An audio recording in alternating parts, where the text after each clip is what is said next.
She saw him in a wheelchair sitting alone at the wedding. Her son moved closer and called him Daddy. She froze. Part 2. He's our grandson, Harlow.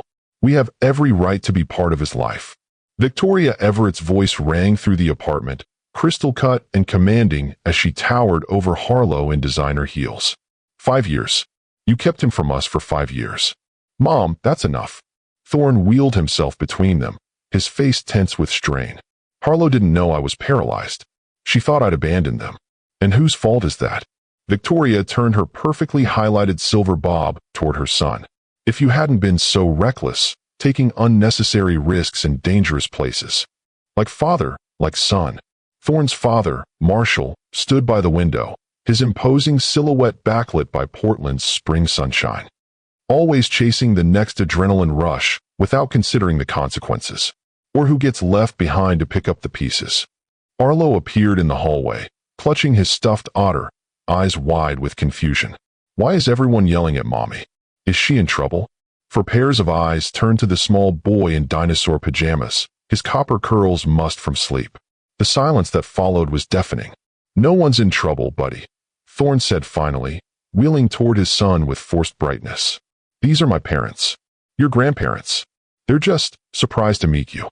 Arlo's gaze traveled from Thorne to the elegant strangers standing in his mother's living room. Are they mad because you're in our house? Because I like having you here. The innocent comment landed like a grenade in the tense room, illuminating precisely what the adults had been avoiding discussing. The undefined, rekindling relationship between Harlow and Thorne that was rapidly complicating their already complex family dynamic. Have you ever had to choose between the family you're building and the family you came from? When the past and present collide, sometimes the most difficult choice is figuring out which relationships are worth fighting for, and which battles can't be won through fighting at all. Today's story explores what happens when new beginnings are tested by old wounds, and how the love of a child can both heal and illuminate the fractures that run through generations of a family. 3 months had passed since New Year's night, when Harlow and Thorne had cautiously agreed to explore rebuilding their relationship while co-parenting Arlo. Winter had melted into a rainy Portland spring, bringing cherry blossoms, puddle-jumping adventures for Arlo, and a rhythm to their unconventional family arrangement that almost felt normal. Thorne's accessible apartment 10 blocks away had become Arlo's second home, where he spent 3 nights each week surrounded by nature books, science projects, and the accommodations that made father-son activities possible despite Thorne's paralysis. The remaining nights, Arlo stayed with Harlow, but increasingly, Thorne joined them for dinner, homework help, and bedtime stories, sliding seamlessly into family routines that had once been Harlow's alone. On this particular Saturday morning, Arlo had convinced both parents to make pancakes together at Harlow's apartment, an event that had become something of a weekend tradition.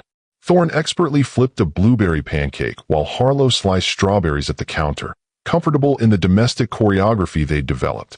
"Higher, Daddy," Arlo urged from his perch on a kitchen stool. "You can flip it to the ceiling." "I don't think your mom wants pancake on her ceiling," Thorne laughed, though he did send the next one impressively high, catching it with a flourish that made Arlo clap delightedly. "Show off," Harlow teased, unable to suppress her smile. These moments still surprised her, the easy companionship, the shared joy in Arlo's happiness, the way Thorne's presence in their kitchen felt increasingly natural. "You're just jealous of my pancake prowess," Thorne replied, reaching for more batter. As he stretched, his face suddenly contorted, a flash of pain crossing his features before he could mask it. Harlow caught it immediately. Another spasm? "It's nothing," Thorne dismissed, though the tightness around his eyes betrayed him. "Just sitting too long in one position."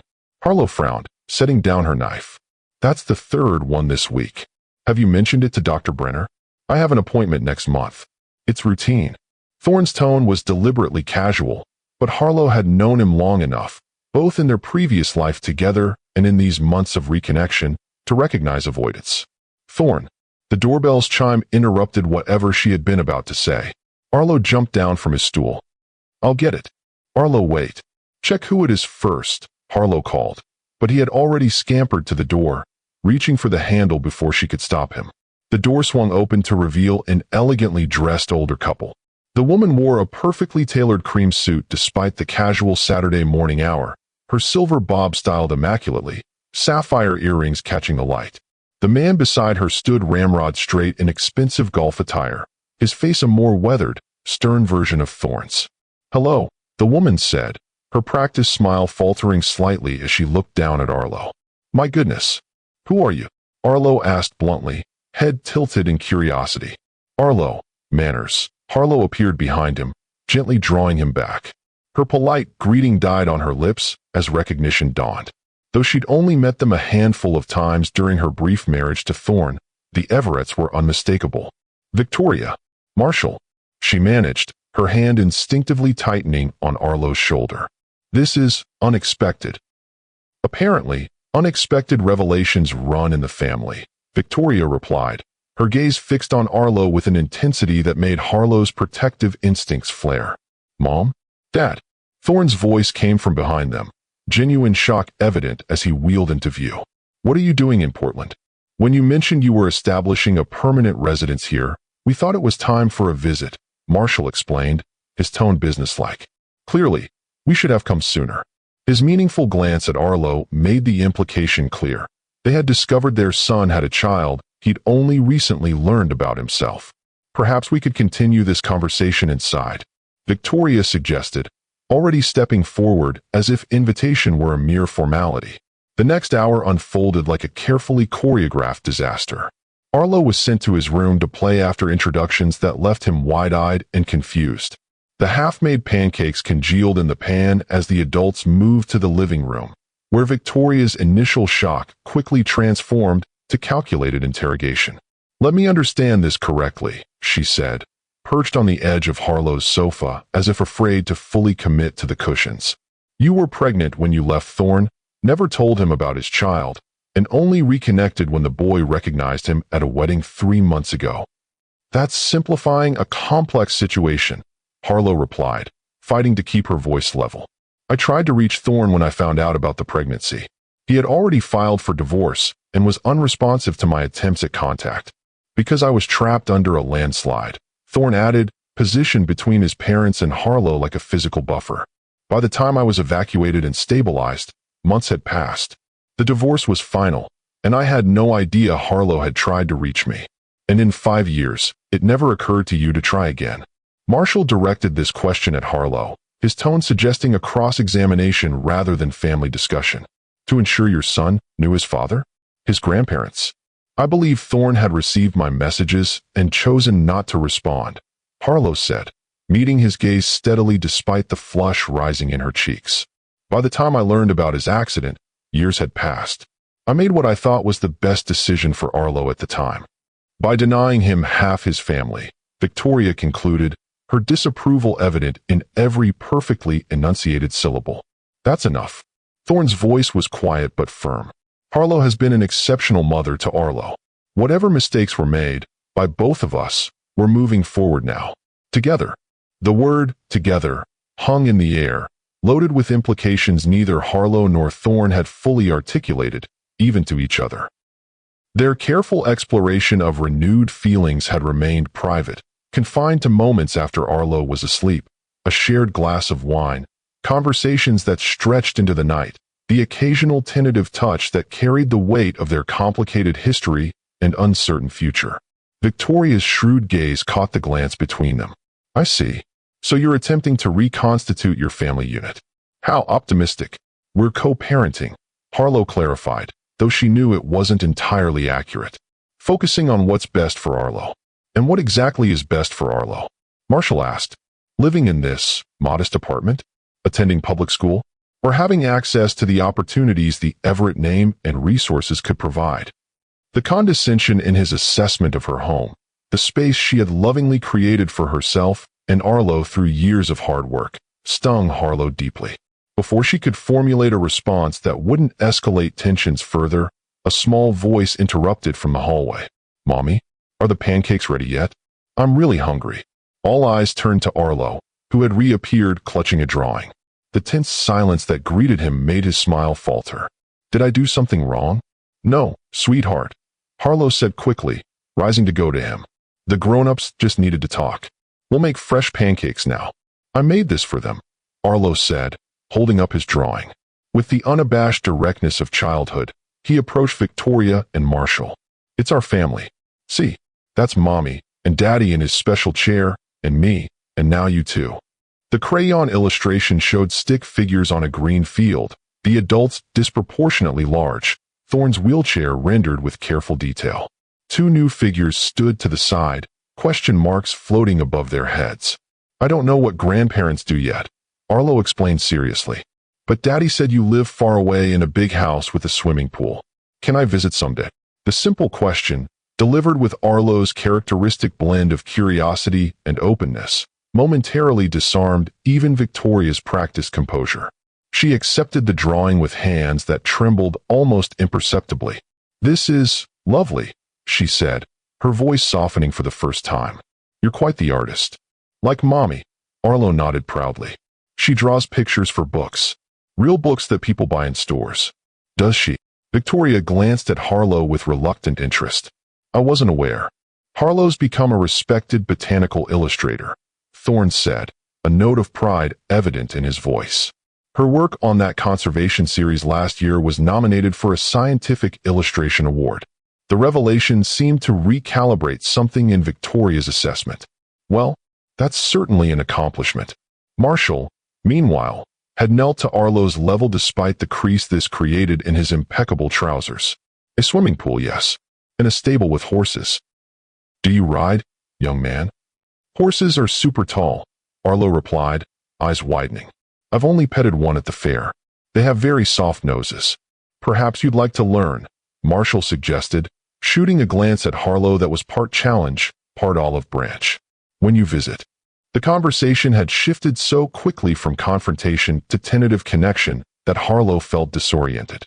She caught Thorne's eye, finding her own confusion mirrored there, along with something else, a wariness that suggested he knew this momentary thaw might be strategic rather than genuine. "Pancakes," Harlow said finally, gathering herself. "Arlo's hungry. Would you like to join us for breakfast?" It was a peace offering, reluctantly extended but sincere. Whatever her feelings about the Everett's approach, they were Arlo's grandparents. Finding some path to civility was necessary, if only for his sake. Victoria looked as if she might decline, but Marshall surprised them all by nodding. "We'd be delighted. Perhaps we could all get better acquainted over the meal." "I'll help Mommy cook," Arlo declared, taking Victoria's hand with the easy trust of childhood. "You can sit with Daddy. He does tricks with the pancakes." Led by a 5-year-old's enthusiasm, the unlikely family group moved toward the kitchen, the tension not dissolved but temporarily suspended by the simple need to feed a hungry child and navigate this unexpected collision of past and present. As Harlow mixed fresh batter, she watched Thorne speaking quietly with his father, Victoria observing Arlo with that same intense, assessing gaze. The morning that had begun with such simple domesticity had transformed into something complex and potentially volatile. Whatever careful balance she and Thorne had been building these past months was now subject to external forces neither had anticipated. The pancake breakfast stretched into an impromptu family council, with the Everetts revealing they had taken a suite at Portland's most exclusive hotel for an extended visit. What that meant, how long they intended to stay, how involved they expected to be, remained deliberately vague, a strategic ambiguity Harlow recognized from her brief time in their orbit years ago. "We should take Arlo to the Portland Zoo," Victoria suggested as she delicately cut a precise bite of pancake. "I understand the elephant habitat is quite impressive." "I love elephants," Arlo exclaimed. "Daddy and I watched a whole documentary about them. They can feel sad and happy just like people. Did you know they also never forget?" Marshall added, warming to his grandson's enthusiasm. "Rather like the Everetts. We remember everything important." The comment, though delivered lightly, carried an undercurrent that made Harlow's fork pause midway to her mouth. Was it a reference to her keeping Arlo from them? A veiled suggestion that old grievances remained alive beneath this veneer of reconciliation? "Perhaps tomorrow?" Victoria pressed when neither Harlow nor Thorne immediately responded. "Unless you had other plans for Sunday?" Harlow glanced at Thorne, finding him already looking at her, a silent communication passing between them, part question, part resignation. They had planned a quiet day at home, the three of them, continuing their weekend tradition of board games and nature documentaries. But the implicit challenge in Victoria's suggestion made refusal seem petty, a denial of Arlo's chance to know his grandparents. "We could do the zoo," Thorne said finally, his voice carefully neutral. "If the weather holds." "Excellent." Victoria smiled, the expression not quite reaching her eyes. "We'll arrange for a car service. No need to worry about parking or accessibility issues. My van is fully adapted," Thorne pointed out, a hint of edge entering his voice. "I'm quite capable of driving my family around Portland." The word family seemed to hang in the air between them. Victoria's smile tightened almost imperceptibly. "Of course you are, darling. I only meant to make things convenient. I can help Daddy with his chair," Arlo piped up, oblivious to the undercurrents. "I'm really good at it now. I know exactly how to fold it and put it in the van." "Are you indeed?" Marshall's eyebrows rose, genuine interest breaking through his reserved demeanor. "That's quite responsible for a young man your age." "I'm almost 6, Arlo informed him solemnly. "That's basically grown up." The unexpected comment startled a real laugh from Marshall, softening the severe lines of his face. "Is that so? Well, I'm 68. What does that make me?" Arlo considered this with great seriousness. "Super ancient. Like a dinosaur, but not extinct." Even Victoria couldn't suppress a smile at this assessment, though she quickly composed herself. "Perhaps we've imposed enough for one morning. We should let you get on with your day. Shall we say 10 o'clock tomorrow for the zoo?" The departure of the Everetts left a peculiar vacuum in the apartment, as if the air pressure had suddenly normalized after a storm. Arlo, energized by the excitement of new grandparents and the promise of a zoo visit, bounced around gathering his dinosaur figurines for an elaborate game, seemingly unaffected by the tense dynamics that had played out around him. Harlow began clearing the breakfast dishes, her movements mechanical as she processed the morning's events. Thorne wheeled into the kitchen behind her, reaching for a dish towel to help dry. "I'm sorry," he said quietly. "I had no idea they were coming. I mentioned the Portland office expansion on our last call, but gave no details about." He gestured vaguely between them. "About us," Harlow supplied, scrubbing a pan with more force than necessary. "About whatever this is we're doing." "Yes," Thorne sighed, rubbing his temple. "They've always been invasive, even before the accident. After I was injured, it got worse. Monitoring my medical care, questioning my decisions, trying to convince me to move back to their estate where they could properly care for me. They're concerned," Harlow acknowledged, trying for fairness despite her misgivings. "That's natural for parents." "It's more than concern," Thorne said, his voice low to prevent Arlo from overhearing. "It's control. Everything in their world has to align with their vision, their expectations. Including me. Including Arlo, now that they know he exists." Harlow set down the pan she was washing, turning to face him fully. "Are you saying they're a threat? To our arrangement with Arlo?" "Not exactly." Thorne ran a hand through his hair, a gesture of frustration she remembered from their marriage. "But they won't just observe from a distance. They'll have opinions about everything, his education, his activities, our parenting decisions. And they have resources to back those opinions." "What does that mean?" "It means they might offer to enroll him in an exclusive private school, or set up a trust fund with conditions attached, or suggest he spend summers at their estate for cultural enrichment." Thorne's expression was grim. "They're experts at making their interference seem like generosity you'd be foolish to refuse." The implications settled heavily between them. Until now, their co-parenting decisions had been made jointly, based on their shared values and Arlo's needs as they perceived them. The introduction of grandparents with different priorities and significant financial resources complicated that delicate balance. "We need to present a united front," Harlow said finally. "Whatever disagreements we might have, we resolve them privately, not in front of your parents where they could exploit any divide." "Agreed." Thorne reached for her hand, his grip warm and reassuring. "Arlo comes first. Whatever else is happening between us, we're parents before anything." The mention of anything else brought a flush to Harlow's cheeks. Their careful exploration of renewed feelings had remained largely unspoken, expressed in lingering glances, conversations that skirted the edges of deeper emotions, the occasional brush of hands that sent electricity through her even after all these years and everything between them. "About that," she began, not entirely sure what she wanted to say, but feeling a sudden need for clarity. Your mother seemed to think we're, Mommy. Daddy, come see. Arlo's excited shout interrupted from the living room. I built a huge dinosaur city. The T-Rex is the mayor. Thorne smiled, squeezing her hand once before releasing it. Duty calls. We can talk more later. Later, Harlow agreed, pushing aside the unsettled feeling in her chest. There was always later, always another moment to define whatever was growing between them. For now, dinosaur politics required their attention. The zoo excursion the following day proved more pleasant than Harlow had anticipated. Victoria and Marshall, whatever their private judgments, showed genuine interest in Arlo, listening to his enthusiastic explanations about each animal they encountered. Marshall even purchased a stuffed elephant that was nearly as large as Arlo himself, brushing aside Harlow's murmured concerns about spoiling him. Grandparents are supposed to indulge, he informed her with surprising warmth. It's in the job description.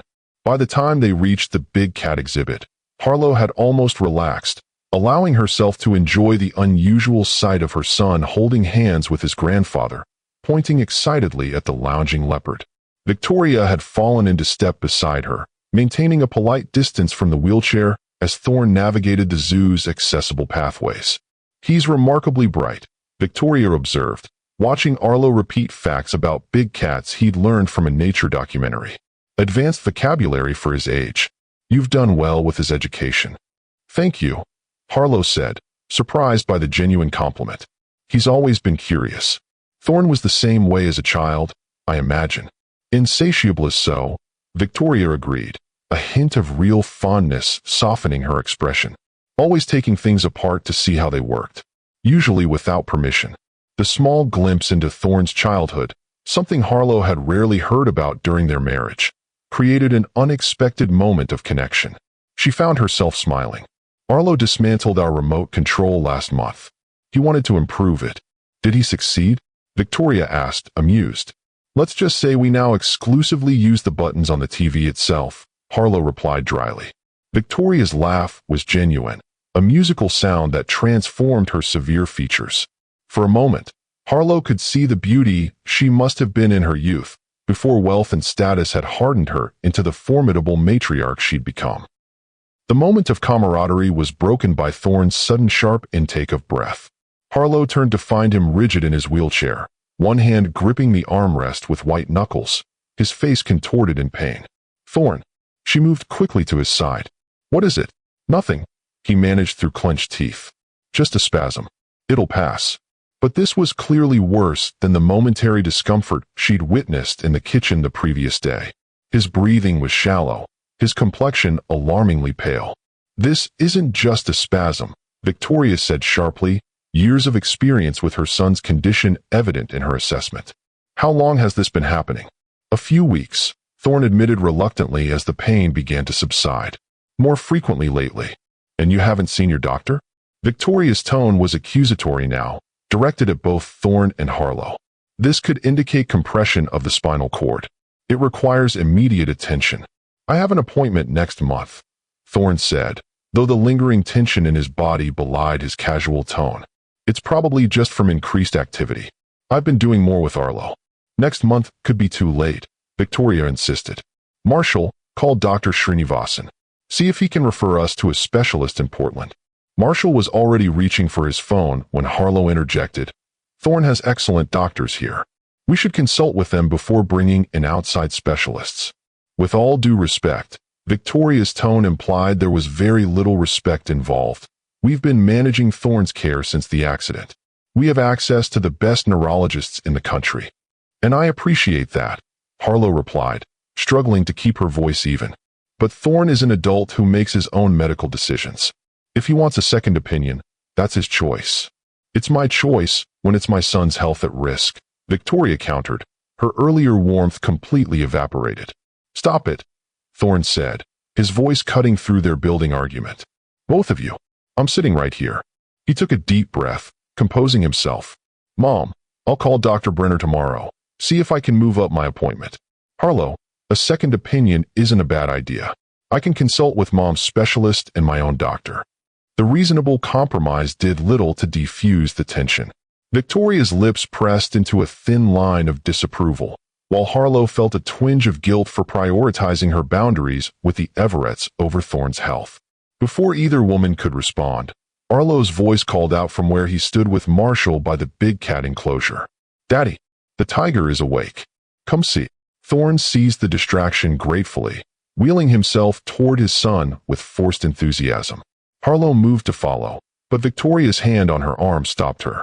"Thorne downplays his condition," she said, her voice low and intense. "Always has.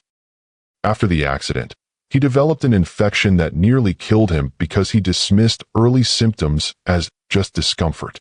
If these spasms indicate what I suspect, delaying treatment could mean the difference between maintaining his current mobility and further deterioration." The genuine fear beneath Victoria's controlling exterior gave Harlow pause. Whatever her issues with the Everett's approach, their knowledge of Thorne's medical history and condition was extensive. Dismissing their concerns entirely would be foolish. "I'll make sure he sees Dr. Brenner this week," Harlow promised, "and I'll keep you informed about what they find." Victoria studied her face, searching for sincerity. Whatever she saw must have satisfied her, because she nodded once, briskly. "Good. Now, shall we join them before Arlo thinks we've abandoned the expedition?"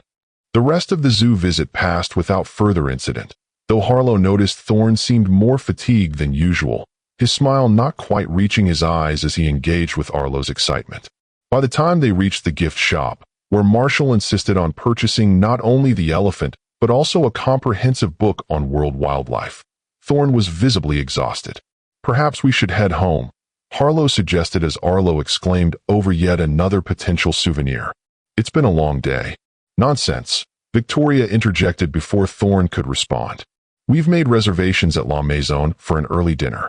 It's one of Portland's finest restaurants, and they assured us they're fully accessible." Harlow glanced at Thorne, concerned about his stamina, but he nodded resignedly. "La Maison sounds fine, though it might be a bit formal for Arlo. Children should learn to navigate formal settings," Victoria said dismissively. "It builds social confidence. Marshall and I took you to fine restaurants from the age of 3. And I spilled raspberry coulis on the maitre d' at 11 Madison Park," Thorne reminded her with a hint of his usual humor. "Poor man never did forgive the Everetts." "That was an anomaly," Victoria sniffed, though a reluctant smile tugged at her lips. "Arlo seems far more coordinated than you were at his age." The dinner reservation proved to be the final straw in an already stressful day. La Maison was indeed accessible, but its formal atmosphere and elaborate French cuisine were entirely unsuited to an energetic 5-year-old who had already spent hours exploring the zoo. Arlo, overtired and overwhelmed, grew increasingly fidgety as the multiple courses arrived, each more incomprehensible to him than the last. "I don't like this," he whispered loudly, poking at a delicate arrangement of seared scallops. "It looks like eyeballs." Harlow murmured, "Remember our restaurant manners. You don't have to eat it, but let's not comment on how it looks." "But it does look like eyeballs," he insisted, his voice rising. "Slimy alien eyeballs that might blink at me." A few nearby diners glanced over, some amused, others clearly disapproving of a child in such an upscale establishment. Victoria's spine stiffened, her gaze darting around as if to assess who might recognize the Everett family being publicly embarrassed. "Perhaps some bread would be better," Marshall suggested, pushing the basket toward Arlo. "The baguette is excellent." "I want mac and cheese," Arlo declared, slumping in his chair. "Or pizza, or a hamburger. Normal food." "This is normal food in France," Victoria informed him with strained patience. "Part of experiencing different cultures is trying new foods. It's how we broaden our horizons." "I don't want broad horizons," Arlo muttered, his lower lip beginning to tremble in a warning sign Harlow recognized all too well. "I want to go home." "I think that's our cue," Thorne said, reaching for his napkin. "Arlo's had a big day, and we're all tired. Perhaps we could reconvene tomorrow when everyone's rested?" Victoria looked as if she might object, but Marshall placed a restraining hand on her arm. "Of course, children need their routines. We'll have plenty of time to introduce Arlo to fine dining in the future." The implicit assumption that there would be many such outings in the future, that the Everetts were now a permanent fixture in their lives, hung in the air as they made their awkward goodbyes. By the time they reached Harlow's apartment, Arlo was asleep in his booster seat, the massive stuffed elephant clutched in his arms despite its unwieldy size. "I'll carry him in," Thorn offered, maneuvering from his driver's seat to his wheelchair with practiced efficiency. Despite his earlier pain and evident fatigue, he insisted on lifting Arlo himself, cradling their son against his chest as Harlow held doors open and guided them inside. Once Arlo was tucked into bed, the elephant taking up nearly half the mattress beside him, Harlow and Thorn retreated to the living room. The weight of the day, the unspoken tensions, Victoria's concerns about Thorn's health, the Everett's obvious intent to establish a significant presence in Arlo's life, settled between them like a physical presence. "I'll call Dr. Brenner first thing tomorrow," Thorn said, breaking the silence. "The spasms are getting worse. I should have mentioned them sooner." "Yes, you should have," Harlow agreed, too tired for gentle phrasing. "Your mother may be controlling, but she's not wrong about taking symptoms seriously." "I know." Thorn rubbed his eyes wearily. I didn't want to worry you. Things have been going so well with us, with Arlo. I didn't want a medical complication to disrupt that." The simple admission, both his concern for their fragile new beginning and his acknowledgement that something meaningful was developing between them, touched Harlow deeply. "Whatever's happening with your health, we'll face it together," she said, moving to sit beside his wheelchair. "That's what co-parents do. That's what friends do." "Friends," Thorn repeated, a question in his tone as he reached for her hand. "Is that what we are, Harlow?"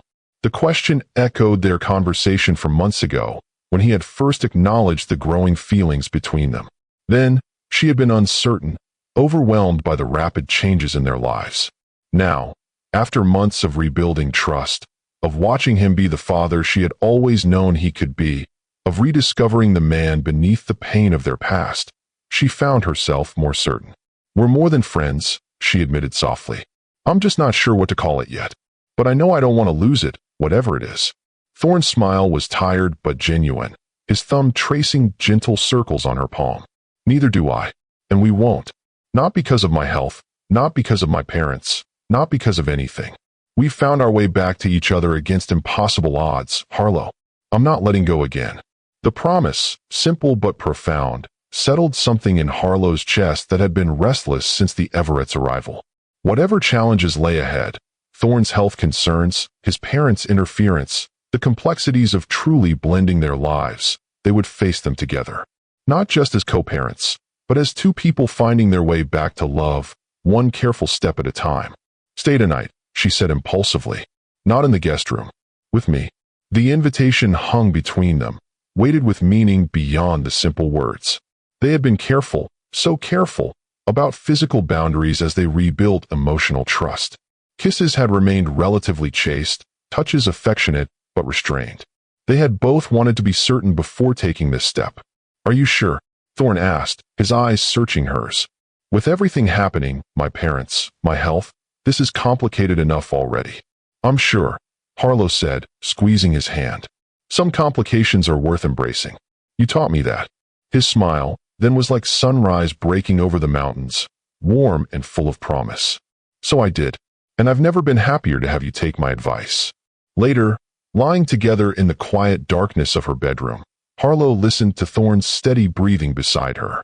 They hadn't made love, both too exhausted from the day's events, too aware of Arlo sleeping just down the hall, but there was an intimacy to simply sharing space, to the casual way Thorn's arm draped across her waist, to the comfortable silence between them. Tomorrow would bring new challenges. Thorn's medical concerns needed addressing. The Everett's presence in Portland would continue to complicate their carefully balanced lives. Arlo would have questions about these new grandparents and their place in his expanding world. But for tonight, in this moment of hard-won peace, Harlow allowed herself to simply be present with the man she had once loved and was, against all odds, learning to love again. "We're going to be okay," she whispered, not sure if Thorn was still awake to hear. His arm tightened slightly around her waist, his voice sleep-rough but certain. "Better than okay. We're going to be extraordinary."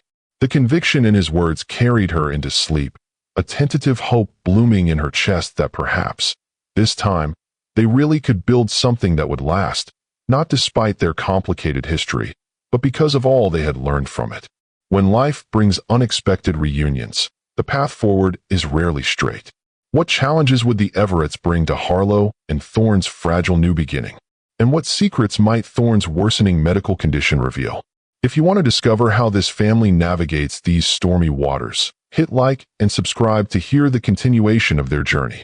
The morning after the zoo excursion brought a flurry of activity that left little time for private conversation. Thorne called Dr. Brenner's office the moment they opened, securing an emergency appointment for that afternoon. Victoria called shortly after, politely but firmly inviting Arlo to a special grandfather outing with Marshall while the adults discussed some matters. They're trying to divide and conquer, Thorne observed after Harlow relayed the conversation. Classic Everett strategy. Separate the opposition to prevent a united front. You make it sound like a military campaign, Harlow said, though she couldn't disagree with his assessment. Should we decline? Thorne considered this as he helped Arlo build a complex ramp system for his toy cars, his hands moving with the precision that had always characterized his movements, even after the accident had redefined his relationship with physical space. No, he decided finally. Arlo should have the chance to know his grandfather.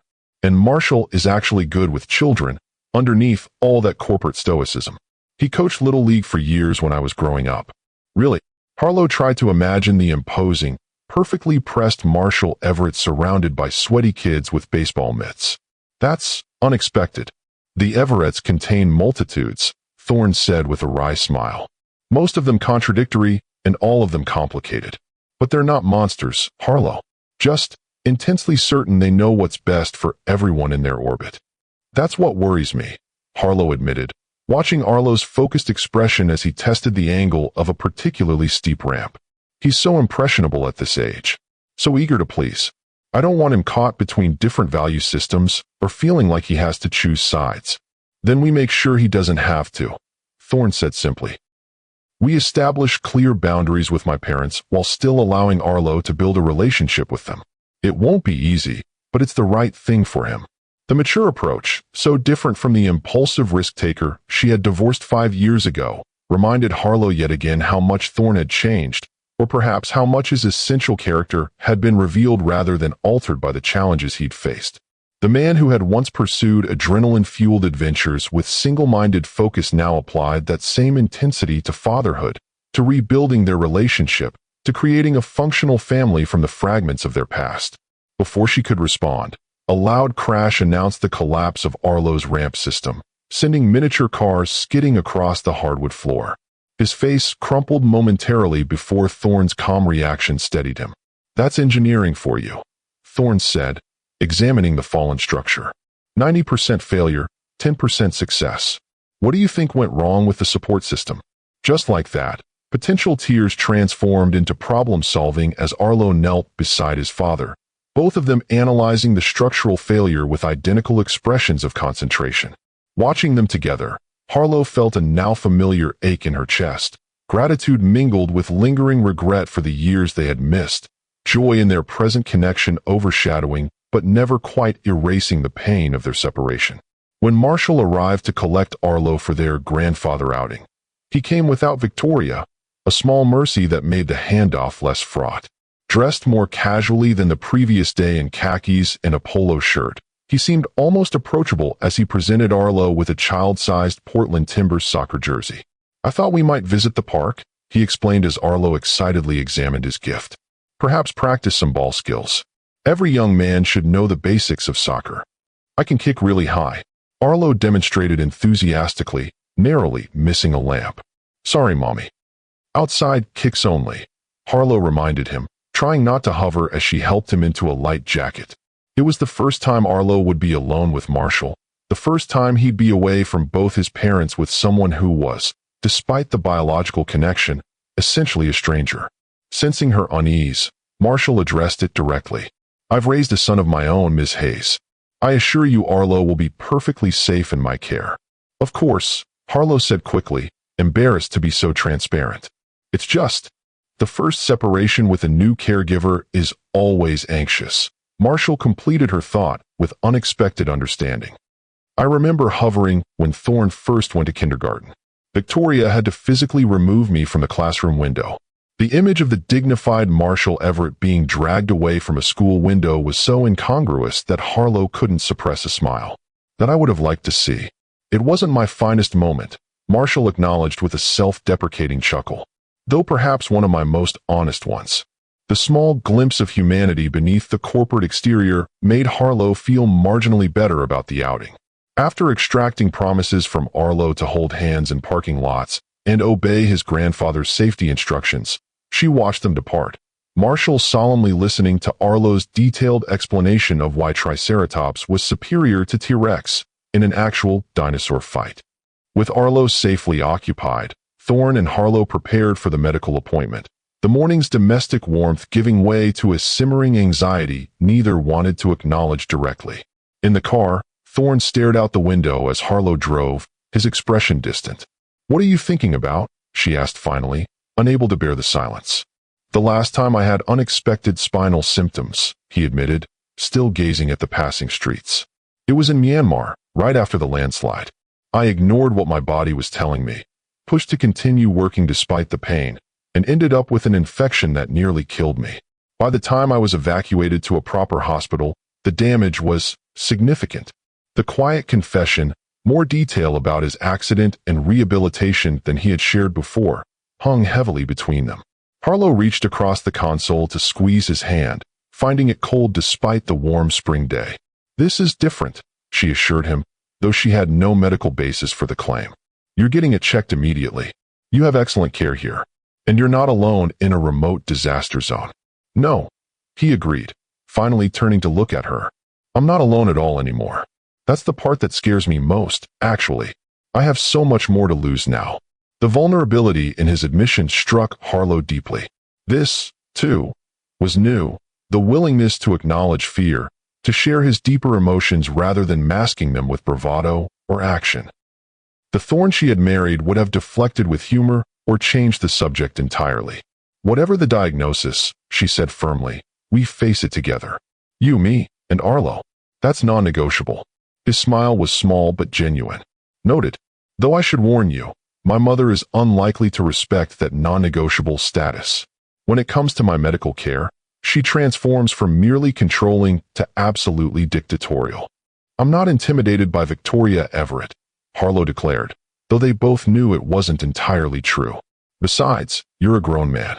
You make your own medical decisions." "In theory, yes," Thorne agreed. "In practice, it's more complicated.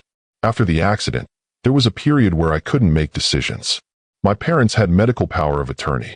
They saved my life with the specialists they brought in, the experimental treatments they advocated for. It created a dynamic that's been difficult to fully reset." The explanation shed new light on Victoria's intense concern about his symptoms, her immediate move to involve specialists of her choosing. What Harlow had interpreted as pure controlling behavior had deeper roots in a crisis where such control had been necessary, perhaps even life-saving. "I'll try to be more understanding," she promised as they pulled into the medical center parking lot. "But my priority has to be supporting what you want, not what your mother thinks is best.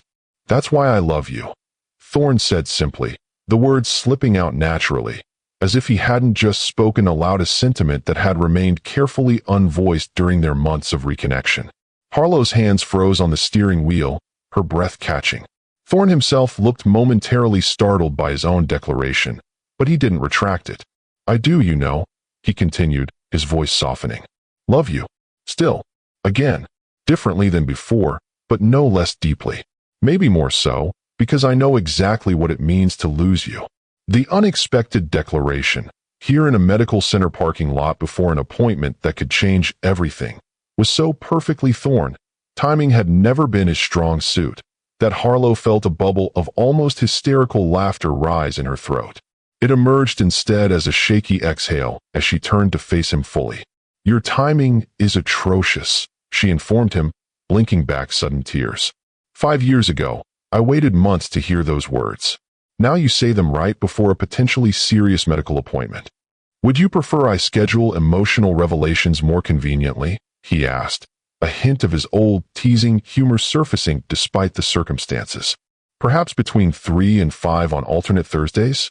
"Impossible, man," she murmured, leaning across to kiss him softly. I love you too. Still. Again. Differently. Now let's go find out what's happening with your health so we can properly argue about this later. Dr. Brenner's examination was thorough, his concern evident as Thorne described the increasing frequency and intensity of the spasms. After reviewing Thorne's extensive medical history and conducting a series of tests, he scheduled an immediate MRI. I'm concerned about potential compression at the original injury site, he explained, his manner direct but compassionate. The symptoms you're describing could indicate inflammatory response or possibly a small bone fragment that's shifted position over time. Is it serious? Harlow asked, the question Thorne seemed unwilling to voice. Potentially, Dr. Brenner acknowledged. Without proper treatment, compression can lead to further nerve damage or loss of function. But, he added, seeing their expressions, caught early, there are very effective interventions. Let's get the imaging before we discuss specifics. The hours that followed passed in a blur of medical procedures and waiting rooms. Harlow called Marshall to extend Arlo's outing, receiving reassurance that they were having a splendid time constructing a rather elaborate sand castle at the park.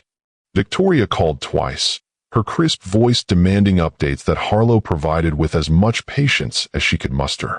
By late afternoon, they were back in Dr. Brenner's office, looking at MRI images that meant little to Harlow but caused both the doctor and Thorne to exchange significant glances. It's as I suspected, Dr. Brenner confirmed, pointing to an area on the scan. There's inflammation pressing on the spinal cord at the T12 vertebra. The good news is there's no bone fragment involvement, which simplifies treatment considerably. And the bad news? Thorne asked, his voice steady despite the tension evident in his shoulders. This level of inflammation requires immediate intervention to prevent permanent damage. I'm recommending a course of high-dose corticosteroids followed by a minimally invasive procedure to relieve the pressure. Surgery, Thorne translated flatly. Minimally invasive, Dr. Brenner emphasized. But yes, surgical intervention is necessary. I'd like to schedule it for later this week. That's soon, Harlow asked, startled by the urgency. Given the progression of symptoms, I don't recommend waiting, Dr. Brenner said. The procedure itself is relatively straightforward, but recovery will require careful management. You'll need support at home, restricted physical activity for several weeks. The implications settled heavily between them. Thorne's recently established routine with Arlo, the careful co-parenting schedule they developed, his plans for the Portland office expansion, all would be disrupted by surgery and recovery. I'll make the arrangements, Harlow said when Thorne remained silent. We'll figure out the logistics. Outside in the parking lot, Thorne was uncharacteristically quiet as Harlow helped transfer him from the wheelchair to the passenger seat. Only when they were driving did he finally speak. This complicates everything, he said, staring at his hands. The timing couldn't be worse. My parents just arrived. Arlo's just getting used to our routine. The office renovation is behind schedule, and now this. We'll manage, Harlow assured him, trying to project more confidence than she felt. One step at a time. You don't understand. Thorne's voice tightened with frustration. This isn't just an inconvenience. Depending on how the surgery goes, I could lose function I've worked years to maintain. I could be back where I was right after the accident, dependent, limited, a burden on everyone around me. The fear behind his anger was so palpable that Harlow pulled the car into a nearby parking lot, turning to face him fully. Listen to me, she said firmly. You are not, and have never been, a burden. Not to me, not to Arlo, not to anyone who truly loves you. Your value isn't measured by your physical capabilities, Thorne. Easy to say, he replied bitterly. Harder to live when you're the one needing help with basic daily functions. You think I don't know that? Harlow challenged. I spent months after my father's stroke helping him relearn how to use a fork, how to button his shirt, how to form sentences. I watched a brilliant, independent man struggle with tasks a toddler could manage. And not once, not for a single moment, did I consider him a burden. The reminder of her father's illness, something they had rarely discussed during their marriage, seemed to penetrate Thorne's fear. His expression softened slightly. I'm sorry, he said quietly. I forgot about your dad. That was a different situation, though. Why? Harlow pressed. Because he was my father, not my partner? Love doesn't make those distinctions, Thorne. When you care for someone, truly care for them, Supporting them through illness or disability isn't a burden, it's a privilege. One I was denied when you shut me out after your accident. The words hung between them, heavier than she had intended. They had moved past the old hurt of their separation, or so she had thought. But this conversation revealed tender places still healing, old wounds that could reopen under sufficient stress. I thought I was protecting you, Thorne admitted, his voice barely audible. Sparing you from being tied to someone who couldn't be the husband you deserved. The active, adventurous partner you'd married. That wasn't your decision to make, Harlow said, gentler now. I married you, not your physical abilities. For better or worse, remember? We didn't exactly honor that part of the vows, Thorne pointed out with a shadow of his usual wry humor. No, Harlow acknowledged. We didn't. But we have a second chance now.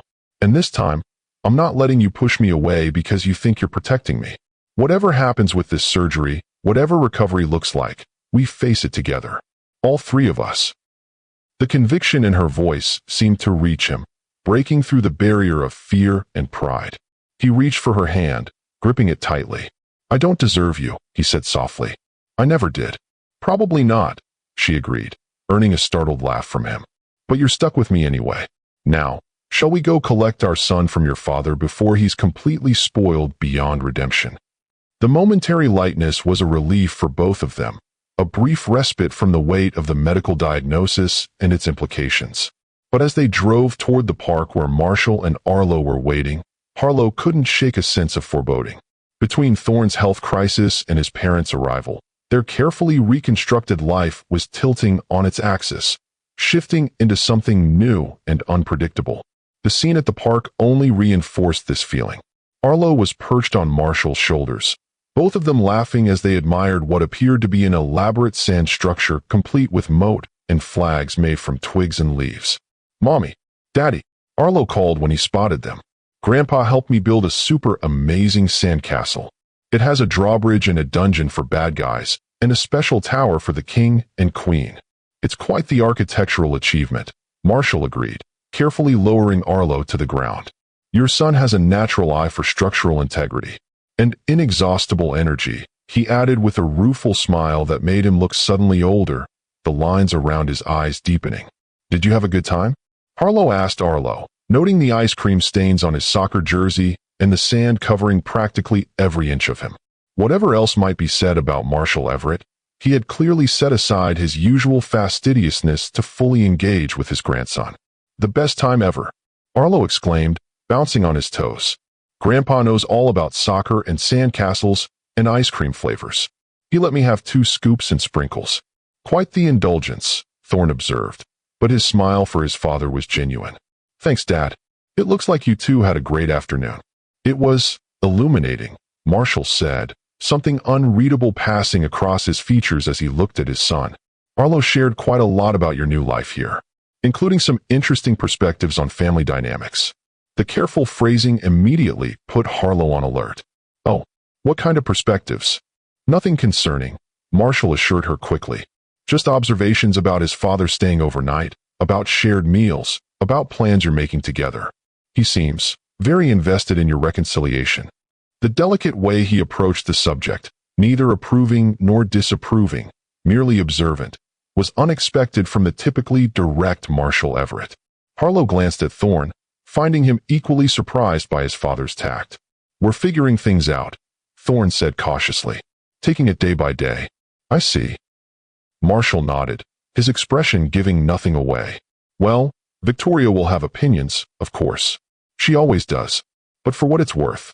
He hesitated, uncharacteristically uncertain. I believe people deserve second chances, especially when there's a child involved.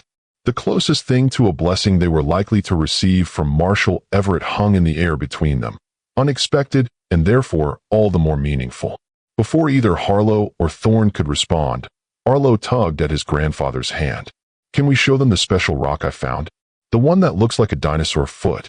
Of course, Marshall agreed, allowing himself to be led back toward the sandcastle. It's quite a remarkable specimen. Possibly Jurassic in origin, he added with a wink over his shoulder that transformed his stern features into something almost playful. Your father's different with Arlo, Harlow observed quietly as they followed at a slower pace. More human. Grandchildren have that effect, apparently. Thorne replied, watching the interaction with a complicated expression. I've never seen him like this, not even with me as a child. He was always loving but restrained. Proper. The distinguished Marshall Everett, guiding his son toward responsible adulthood at all times. People change, Harlow said, thinking of how much she and Thorne had both transformed through their years apart. Or maybe they revealed different facets of themselves in different relationships. Maybe. Thorne agreed, though he sounded unconvinced. Or maybe my father is working an angle we haven't identified yet. The Everetts rarely do anything without multiple layers of strategy. The cynical assessment might have seemed harsh if Harlow hadn't witnessed Victoria's calculated approach to their situation. Still, watching Marshall kneel in the sand beside Arlo, examining the dinosaur foot, rock with exaggerated scientific interest, it was difficult to see anything but genuine connection. Their return to Harlow's apartment brought another surprise. Victoria had arranged for a catered dinner to be delivered, complete with settings for 5 and a bottle of what appeared to be extremely expensive wine. She greeted them at the door, elegant as always in a casual ensemble that probably cost more than Harlow's monthly rent. There you are, she said, kissing Marshall's cheek and eyeing Arlo's sandy state with barely concealed horror. I see the park was thoroughly explored. Perhaps a bath before dinner, dear? The endearment, so at odds with her previous formality toward Arlo, caught Harlow off guard. Victoria's smile was tight but genuine as she continued. I've taken the liberty of arranging dinner. I thought we might all be hungry after our respective activities, and we have matters to discuss. The ominous final statement hung in the air as Harlow helped Arlo toward the bathroom, leaving Thorne to explain the medical diagnosis to his parents. By the time she returned with a freshly scrubbed, pajama-clad Arlo, the atmosphere in the living room was tense, Victoria's posture rigid as she spoke in low, intense tones to her son. Absolutely insist on Dr. Srinivasan consulting. He pioneered the procedure Dr. Brenner is suggesting. At minimum, we should fly him in to oversee. Mom, Thorne interrupted, catching sight of Harlow and Arlo. We'll discuss this later. Let's just have dinner as a family, all right? Victoria's lips pressed into a thin line of disapproval, but she nodded stiffly, composing her features into a smile as Arlo approached. There's my handsome grandson, all clean and ready for dinner. I ordered something special just for you, real Italian pasta with butter and cheese. Does that sound good? Is it mac and cheese? Arlo asked suspiciously, clearly remembering the previous day's culinary disappointments. Better than mac and cheese, Victoria assured him. Handmade fettuccine with cultured butter and aged Parmigiano Reggiano. That's just fancy mac and cheese, Arlo declared with the certainty of a 5-year-old gastronome. But I like mac and cheese, so that's okay. The dinner that followed was a strange blend of delicious food, careful conversation, and undercurrents of tension whenever the adults veered near sensitive topics. Arlo, blissfully unaware of the complexities swirling around him, happily devoured his fancy mac and cheese, while sharing elaborate stories about his sand castle adventures with Marshall. Only when Arlo had been tucked into bed with 3 bedtime stories and numerous goodnight kisses, including formal ones from both grandparents, did Victoria finally broach the subject they had all been avoiding.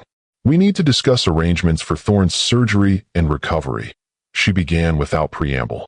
Marshall and I have reserved our suite at the Nines for the next month. We've also contacted a private nursing service that specializes in spinal care. That's not necessary, Thorne said immediately. I'll be fine with outpatient follow-up and physical therapy. Darling, be realistic, Victoria countered. You'll need significant support during recovery. The last time was different, Thorne interrupted. The injury was fresh, the complications severe. This is a relatively minor procedure to address inflammation. There's nothing minor about spinal surgery, Victoria insisted, turning to Harlow as if for support. Surely you understand the level of care required? The potential risks if recovery isn't properly managed. Put on the spot, Harlow chose her words carefully. I understand your concern. But Thorne is right. This situation is different from his initial injury. And he has support systems here that he didn't have then. A small apartment with a 5-year-old child and a single caregiver who also works full-time. Victoria's skepticism was palpable. Hardly ideal recovery conditions. I'm not an invalid, mother, Thorne said, frustration edging his voice. I've been managing my condition independently for years. And look where that's gotten you, Victoria retorted, ignoring symptoms until they require surgical intervention. This is exactly why you need proper supervision during recovery. What your mother means, Marshall interjected, his tone conciliatory, is that we want to help. In whatever way is most useful to you, Thorne. Not to take over, but to support. The distinction was subtle but significant, an acknowledgement of Thorne's autonomy that Victoria's approach had lacked. Thorne seemed to recognize the olive branch, his expression softening slightly. I appreciate that, Dad. Really. But Harlow and I need to figure out what works best for our family situation. The deliberate use of our family wasn't lost on either of the elder Everetts. Victoria's eyebrows rose fractionally, while Marshall nodded, as if confirming something he'd already suspected. So you are reconciling, Victoria said, the statement carefully neutral despite the interest evident in her sharp gaze. Romantically, not just as co-parents. Harlow and Thorne exchanged glances, a silent communication passing between them. It was Harlow who finally answered, her voice steady despite the flutter of nervousness in her chest. We're exploring that possibility, yes. It's still evolving, but we care deeply for each other. And we're committed to making decisions together about Arlo, about Thorne's health, about our future. The simple declaration hung in the air, the first time they had explicitly confirmed their renewed relationship to anyone outside their immediate circle. Victoria's expression remained unreadable, her fingers tapping lightly against the stem of her wine glass as she processed this information. I see, she said finally. And this, reconciliation, how does it affect the living arrangements during Thorne's recovery? Will you be staying at his apartment? Will he be staying here? The practical questions, stripped of judgment or emotion, were so unexpected that Harlow found herself answering automatically. We haven't decided yet. Both options have advantages and challenges.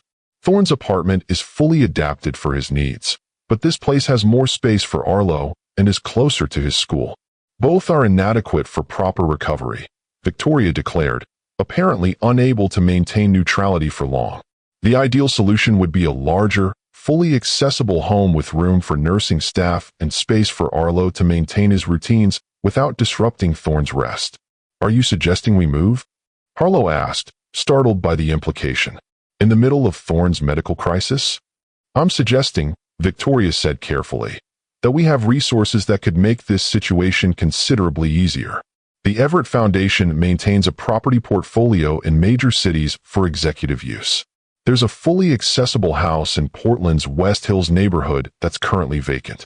For bedrooms, elevator, accessible bathrooms, home office space, garden for Arlo to play. It could be made available to you for as long as needed. The offer hung in the air, both generous and somehow threatening in its implications. Accepting would place them further in the Everett's debt, further under their influence. Declining would reject practical help that could genuinely benefit Thorne's recovery and Arlo's stability. That's very generous, Harlow said carefully. But it's a big decision. We need to discuss it privately. Of course, Victoria nodded, apparently satisfied to have planted the seed. Just know the option is available. No strings attached. The final assertion was so patently untrue that Harlow had to suppress an incredulous laugh. There were always strings with the Everetts, invisible but strong, a web of obligation and expectation that tightened with each accepted offer. We appreciate the thought, Thorne said diplomatically, and we'll consider all options. But ultimately, the decisions about my medical care and our living arrangements are ours to make. Naturally, Victoria agreed, though her tone suggested she considered their independent decision-making a charming but impractical concept. Now, shall we discuss the specialist consultation? I've already reached out to Dr. Srinivasan, and he's willing to review your case remotely before potentially flying in for the procedure. The conversation continued in this vein for another hour, Victoria presenting arrangements as if they were already settled, Thorne gently but firmly reasserting boundaries, Marshall occasionally mediating when tensions threatened to escalate. By the time the elder Everetts finally departed for their hotel, Harlow felt emotionally drained, her head aching from the effort of navigating Victoria's particular brand of well-intended control. I'm sorry, Thorne said once they were alone, his own exhaustion evident in the slump of his shoulders. My mother is a force of nature. Always has been. She loves you, Harlow acknowledged, settling beside him on the sofa. In her controlling, overwhelming way. I can see why you kept your distance all these years. It wasn't just that, Thorne admitted. After the accident, I was so angry at the world, at my body, at myself for taking that risk. I couldn't bear for anyone to see me like that, especially you. My parents, they'd seen me at my worst before. There was less pride at stake. The quiet confession, offered without defensiveness, touched something deep in Harlow's heart. She reached for his hand, finding it warm and solid in hers. I understand better now, she said softly. I'm still sad we lost those years, but I understand. And now we're here, Thorne mused, his thumb tracing gentle patterns on her palm. Building something new from the wreckage of what we had before. With my parents inserting themselves into the process and a medical crisis to navigate. Never a dull moment with the Everetts, Harlow said lightly, trying to lift the heaviness that had settled between them. Though I have to admit, your father surprised me today. He was wonderful with Arlo. Dad's always been the softer touch, beneath that corporate exterior, Thorne acknowledged. He just rarely shows it. Mom's the strategic one, always 10 steps ahead, and arranging the world to her specifications. Dad's more adaptable. Do you think they'll accept us? Our relationship, I mean. If we decide to make it permanent. The question had been hovering at the edges of her consciousness since Victoria's pointed inquiries about their reconciliation. The Everetts clearly had expectations for their son, for their grandson. Where did Harlow fit in those expectations? They'll accept what makes me happy, Thorne said with surprising certainty.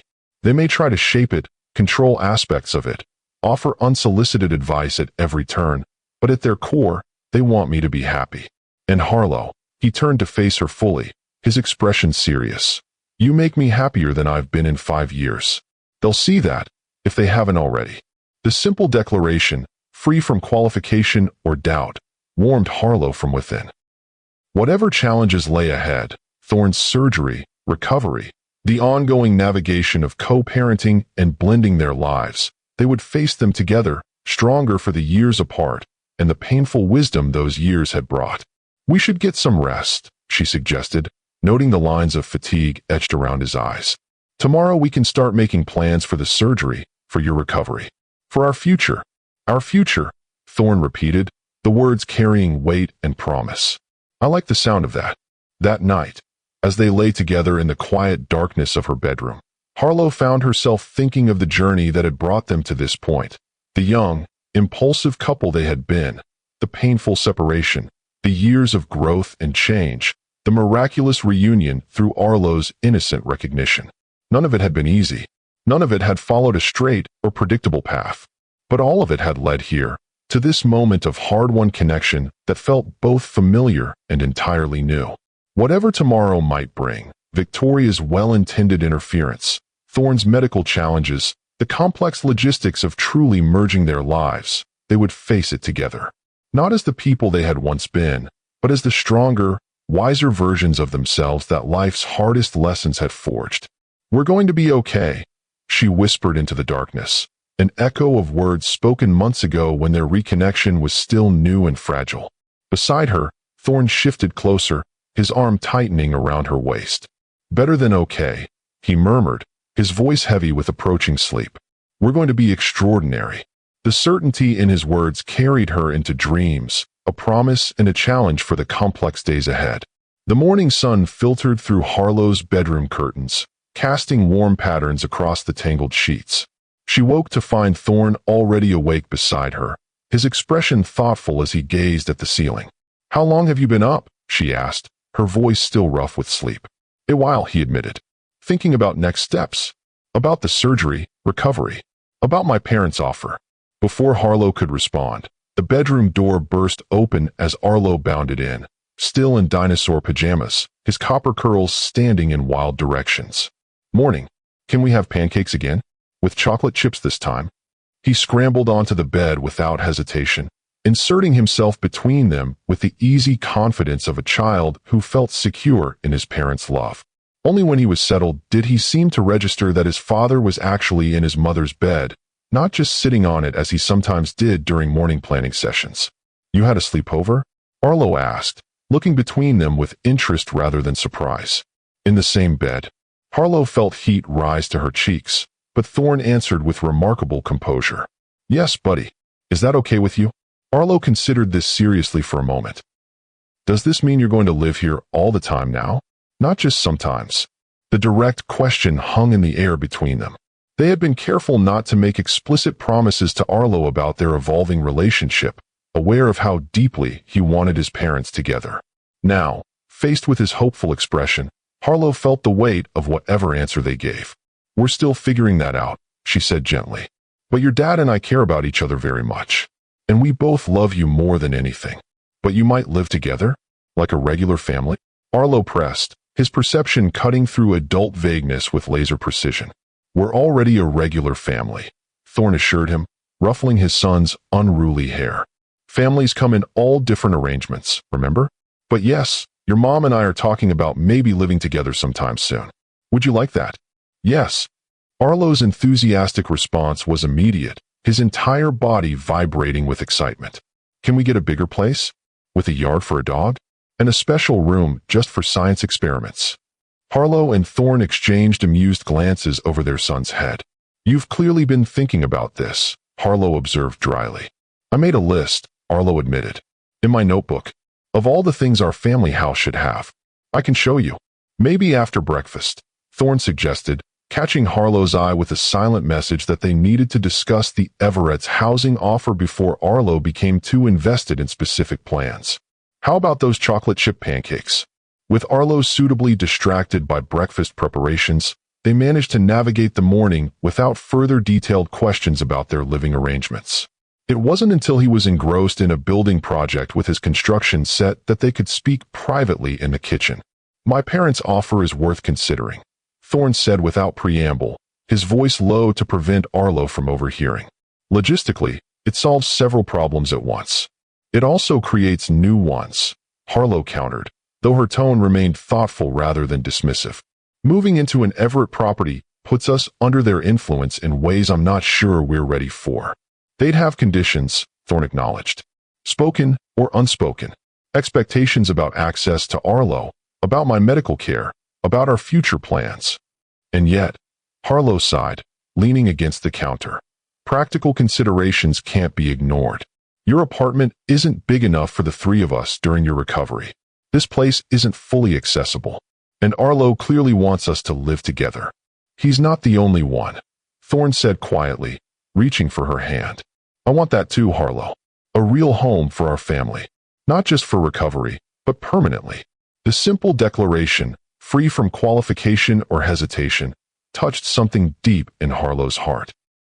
Despite the complexities swirling around them, his health, his parents, the logistics of truly merging their lives, the core of what they wanted remained straightforward: to be together, to heal the fractures of their past, to give Arlo the united family he deserved. "I want that too," she admitted, squeezing his hand. "But I don't want it on your parents' terms.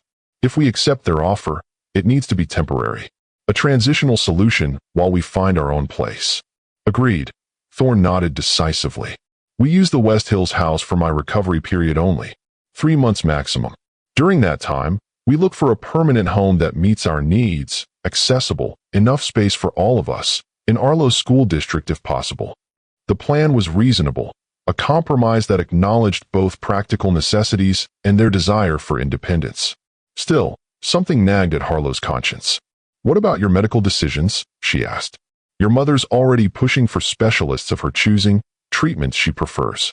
If we're living in their property, that pressure will only increase." "That's separate," Thorne said firmly. "I've already decided to proceed with Dr. Brenner's recommended surgery. I'll allow my mother's specialist to consult, but the final decisions are mine. Ours," he amended, including her with a glance that acknowledged her stake in his health and future. Before Harlow could respond, her phone rang, Victoria's distinctive ringtone setting her teeth on edge even before she answered. "Good morning, Victoria," she managed with reasonable civility. "We were just discussing your generous offer." "Excellent timing, then," Victoria's crisp voice came through the speaker. Marshall and I were hoping to come by this morning to discuss logistics. We've taken the liberty of arranging for you to tour the West Hills property this afternoon. The caretaker will meet you at 2 o'clock. The presumption was so characteristic of Victoria Everett that Harlow couldn't even be properly irritated. Of course, she had already arranged viewings and planned next steps, assuming acceptance of her offer as a foregone conclusion. Actually, Harlow said carefully, Thorne and I have made some decisions about his medical care that we'd like to discuss first. Perhaps you could come for coffee around 10. The slight hesitation on the other end of the line suggested Victoria had not expected Harlow to assert control of the timeline or agenda. 10 would be fine, she agreed finally. We'll bring pastries from that French bakery near our hotel. After ending the call, Harlow turned to find Thorne watching her with a mixture of admiration and amusement. Nicely handled, he observed, setting the terms of engagement rather than following her script. I'm learning, Harlow replied with a small smile. Your mother is formidable, but not invincible. Few people recognize that distinction, Thorne said, reaching for her hand. It's one of the many reasons I love you. The simple declaration, offered so naturally now after years when those words had gone unspoken between them, still sent a flutter through Harlow's chest. Whatever challenges lay ahead with the Everetts, with Thorne's health, with blending their lives completely, the foundation they were building felt solid in a way their youthful romance never had, tested by time and hardship, strengthened by shared purpose and hard-won wisdom. We should tell Arlo about your surgery, she said, redirecting to practical matters. He needs to understand why we're making these changes, why you'll need extra help for a while. Explaining complex medical issues to a 5-year-old proved challenging, but not impossible.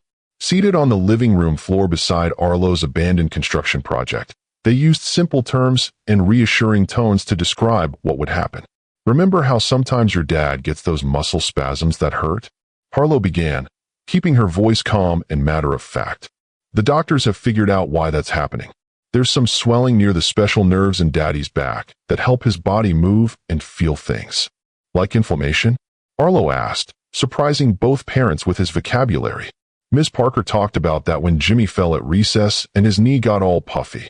Exactly like inflammation, Thorne confirmed, impressed by his son's understanding. And just like Jimmy's knee needed ice and rest to get better, my back needs some special help from doctors. They're going to do a surgery, Harlow continued, watching Arlo's expression carefully for signs of distress. That means doctors will use special tools to fix the swelling and make sure the nerves don't get damaged. Arlo's brow furrowed in concentration as he processed this information. Will it hurt? I'll be asleep during the surgery, Thorne assured him. And afterward, I'll have medicine to help with any pain. But I will need extra rest and help with some things while my body heals. Like when I had strep throat and couldn't go to school? Arlo asked, trying to connect this new information to his own experience. Mommy stayed home and made me soup and read me extra stories. Similar to that, Harlow agreed, touched by his attempt to understand. But Daddy's recovery will take longer than a few days. And we'll need to make some changes to help him heal properly. What kind of changes? Arlo's voice held a note of uncertainty now, sensing the seriousness beneath their calm explanations. Thorne and Harlow exchanged glances, silently deciding how much to share. It was Thorne who finally answered, reaching for his son's hand. We're thinking about staying in a different house for a while, he explained. A bigger place with special features that will make it easier for me during recovery. Grandma and Grandpa know about a house we might be able to use. All of us together? Arlo asked immediately, zeroing in on the detail that mattered most to him. You and Mommy and me? All of us together, Thorne confirmed, his eyes meeting Harlow's over their son's head, a silent acknowledgement of the commitment they were making, not just to Arlo but to each other. As a family, the joy that transformed Arlo's expression was almost painful to witness. Pure, uncomplicated happiness that made Harlow realize just how deeply he had wanted this, perhaps even before he could articulate the desire himself. Will Grandma and Grandpa live with us too? He asked, already moving into planning mode with characteristic enthusiasm. No, Harlow said quickly, perhaps too emphatically. She softened her tone before continuing. They'll stay at their hotel, but they'll visit often while Daddy recovers. That's probably enough Grandma for everyone, Thorne murmured under his breath, earning a warning glance from Harlow even as she suppressed a smile. The arrival of the elder Everetts at precisely 10 o'clock, Victoria bearing an elaborate box of pastries from Portland's most exclusive French bakery, shifted the family discussion to more formal territory. Harlow greeted his grandparents with unrestrained enthusiasm, proudly showing Marshall his latest construction project, while Victoria surveyed the apartment with the barely concealed assessment Harlow had come to recognize as her default mode. "We've considered your offer," Thorne began once they were all seated in the living room, Harlow happily munching a chocolate croissant at the coffee table while the adults arranged themselves in a loose circle of armchairs and sofa. "The West Hills property would be a practical solution for my recovery period." Victoria's expression brightened immediately. "Excellent. I've already contacted the caretaker about preparing the house for occupancy. Of course, you'll want to add personal touches, but the essentials are all there: adaptive equipment in the bathrooms, an elevator between floors, a hospital-grade bed that can be adjusted for optimal spinal alignment." "It sounds perfect for recovery," Harlow acknowledged, deliberately emphasizing the temporary nature of their acceptance. "We appreciate the offer for the next 3 months while Thorne heals and we search for a permanent home of our own." The subtle but firm establishment of boundaries, both the time limitation and the clear statement that they would find their own place afterward, did not go unnoticed by Victoria. Her smile tightened almost imperceptibly. 3 months may be optimistic," she said carefully. "Spinal recovery is notoriously unpredictable. The West Hills property is available indefinitely." "Nevertheless," Thorne said, his tone matching Harlow's in gentle firmness, "our plan is to use it as a transitional solution only. We're committed to establishing our own household once I'm recovered." Victoria opened her mouth as if to object further, but Marshall placed a restraining hand on her arm, a subtle gesture that nonetheless effectively silenced whatever argument she had been about to make. "That seems entirely reasonable," Marshall said, his calm voice a welcome counterpoint to the building tension. "The important thing is ensuring Thorne has the proper environment for recovery. Speaking of which, have you made decisions about the surgical team?" "I'll be proceeding with Dr. Brenner's recommended procedure," Thorne confirmed, his posture straightening slightly, as if preparing for resistance. "It's scheduled for Friday morning." "So soon?" Victoria's alarm was evident. "Surely more consultation is warranted. Dr. Srinivasan could be here by Thursday if we arrange a private flight." "I've reviewed the case with Dr. Srinivasan remotely," Thorne countered, his patience clearly strained but holding. "He agrees with Dr. Brenner's assessment and approach. There's no need for him to fly out personally." Victoria's lips pressed into a thin line of disapproval. "Thorne, after what happened in Myanmar, I would think you'd exercise more caution with your medical care. Remote consultations are hardly sufficient for a procedure of this complexity." "Mom." Thorne's voice took on an edge Harlow had rarely heard him use with his mother. "I nearly died in Myanmar because I was trapped under a rock slide in a remote area with limited medical facilities, not because of insufficient specialist consultation. Dr. Brenner is fully qualified, the surgical center here is excellent, and I've made my decision." The uncharacteristic firmness seemed to catch Victoria off guard. She blinked rapidly, her usual composure momentarily disrupted by what appeared to be genuine emotion rather than strategic maneuvering. "I almost lost you once," she said, her voice softer than Harlow had ever heard it. "Forgive a mother for being perhaps overly cautious about her son's well-being." The glimpse of vulnerability beneath Victoria's controlling exterior shifted something in the atmosphere, a reminder that beneath the power struggles and different approaches, genuine love and concern formed the foundation of the Everett's involvement. "I understand your concern," Thorne acknowledged, his own voice gentling. "But I need you to trust that I'm making informed decisions about my health, with input from qualified professionals and with Harlow's support." "Can you do that, Mom?" Victoria glanced at Harlow, something unreadable flickering in her expression before she nodded once, briskly. "I suppose I must. Though I reserve the right to second-guess everything silently."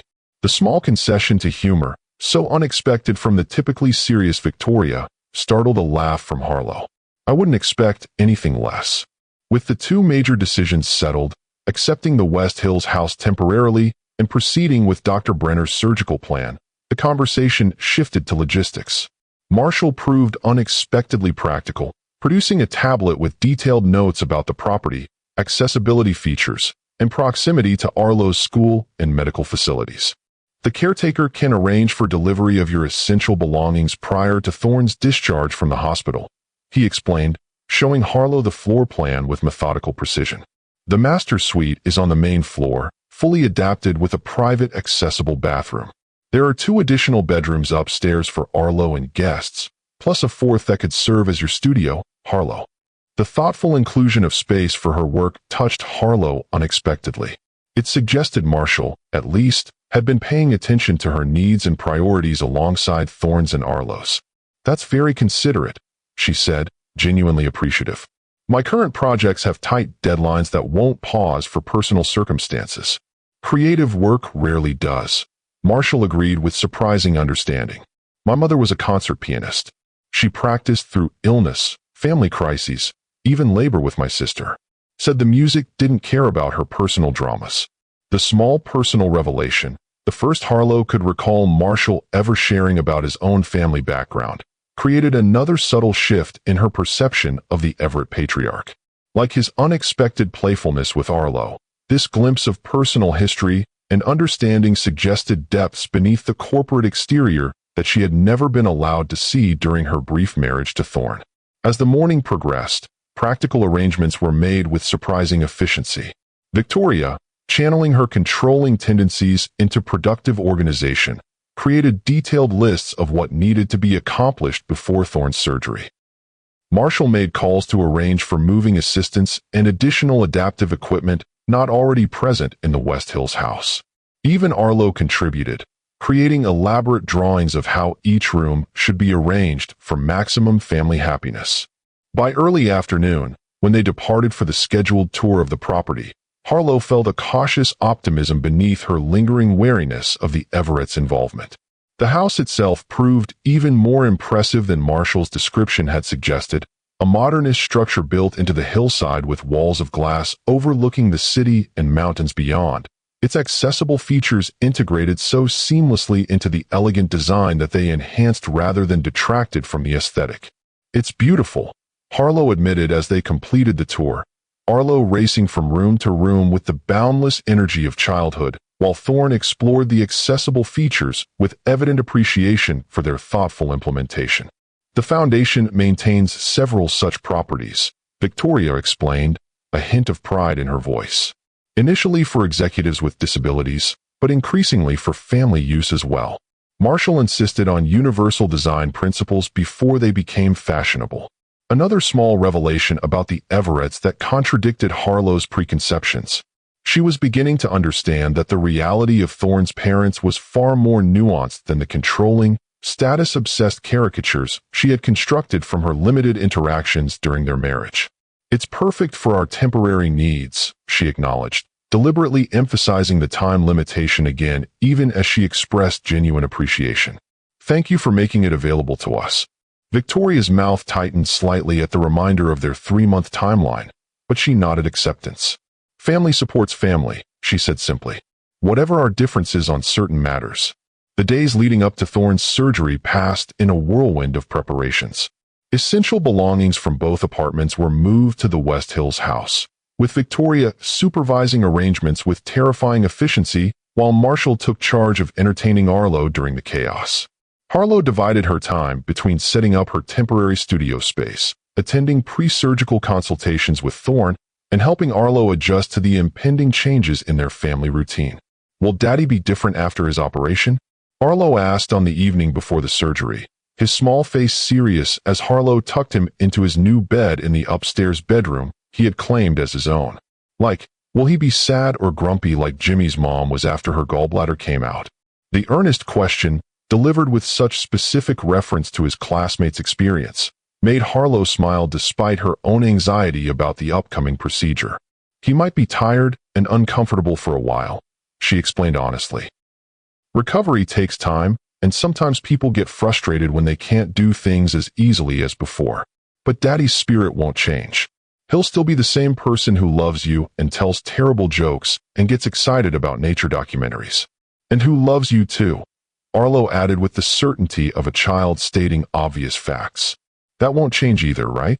No, Harlow assured him, brushing copper curls from his forehead. That definitely won't change. After Arlo finally drifted to sleep, Harlow found Thorne in the master suite, already in bed though it was barely past 9 o'clock. The strain of the past few days showed in the tightness around his eyes, the careful way he adjusted his position against the pillows. "Pain getting worse?" she asked, sitting gently on the edge of the bed beside him. "A bit," he admitted, which she knew meant considerably more than he was acknowledging. "The pre-surgical meds should help me sleep, though. Your mother's arranged for a car service to take us to the hospital at 5, Harlow said, running through the logistics they had discussed repeatedly over the past days. "Marshall will stay here with Arlo and take him to school. Victoria will meet us there at 7 for the final pre-surgical consultation." "You've got it all under control," Thorne observed, reaching for her hand. "Though I'm not sure who's going to manage my mother if the procedure runs long or complications arise." "I've got that under control too," Harlow assured him with more confidence than she felt. "Your father promised to run interference if she becomes too intense." "Poor Dad," Thorne chuckled weakly. "He's been running that interference pattern for 40 years. Not sure he's ever successfully completed the play." The small attempt at humor, even through his evident discomfort, eased something in Harlow's chest. This was the Thorne she had fallen in love with twice now, finding lightness even in difficult moments, facing challenges with a blend of realism and optimism that grounded without diminishing hope. "I'm scared," she admitted softly, the confession easier in the dim light of the bedside lamp. "I know the procedure is relatively straightforward, the risks manageable. But still." "I know." Thorne squeezed her hand gently. "I am too. Not just about the surgery itself, but about what comes after. Recovery is never linear. There will be setbacks, frustrations. I wasn't the most patient invalid after the Myanmar accident." "You don't say," Harlow teased, remembering his stories of terrorizing hospital staff with demands and complaints during his initial recovery. "Good thing you've matured so much since then." "Marginally," he agreed with a small smile that quickly faded to seriousness. "But having you and Arlo to recover for, to focus on beyond just myself, that changes everything. I have so much more to fight for now." The simple truth of his statement settled between them, a reminder of how profoundly their lives had intertwined again after years of separation.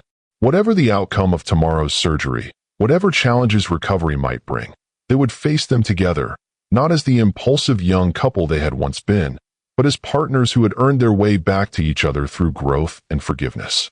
"Come to bed," Thorne murmured, tugging gently at her hand. "We both need rest before tomorrow's marathon." As Harlow settled beside him, careful not to jostle his sensitive back, she felt a strange calm replacing the anxiety that had knotted her stomach all day. They had prepared as thoroughly as possible, medically, logistically, emotionally. Now it was time to trust the process, the medical team, and their own resilience as a family. "We're going to get through this," she whispered, as much to herself as to Thorne. "All of us, together." His arm tightened around her shoulders, his voice already heavy with approaching sleep as the medication took effect. "Together," he agreed. "The only way forward worth taking." The surgical waiting room at Portland Medical Center embodied a particular kind of limbo, time suspended between dread and hope, life temporarily reduced to the space between updates from medical staff. Harlow sat with a cup of cooling coffee clutched between her hands, Victoria pacing precisely measured lengths of industrial carpet nearby, both women maintaining the strained politeness of those united by concern for a shared loved one despite their fundamental differences. "He should be in recovery by now," Victoria said for perhaps the 5th time, checking her elegant wristwatch with a sharp flick of her wrist. Dr. Brenner estimated 3 hours for the procedure. "It's been 3 hours and 22 minutes. "Surgical timing is never exact," Harlow reminded her, trying to project a calm she didn't entirely feel. "Dr. Brenner said he'd update us as soon as Thorne was in recovery." "In my experience," Victoria replied tersely, "delays in medical updates rarely indicate positive developments."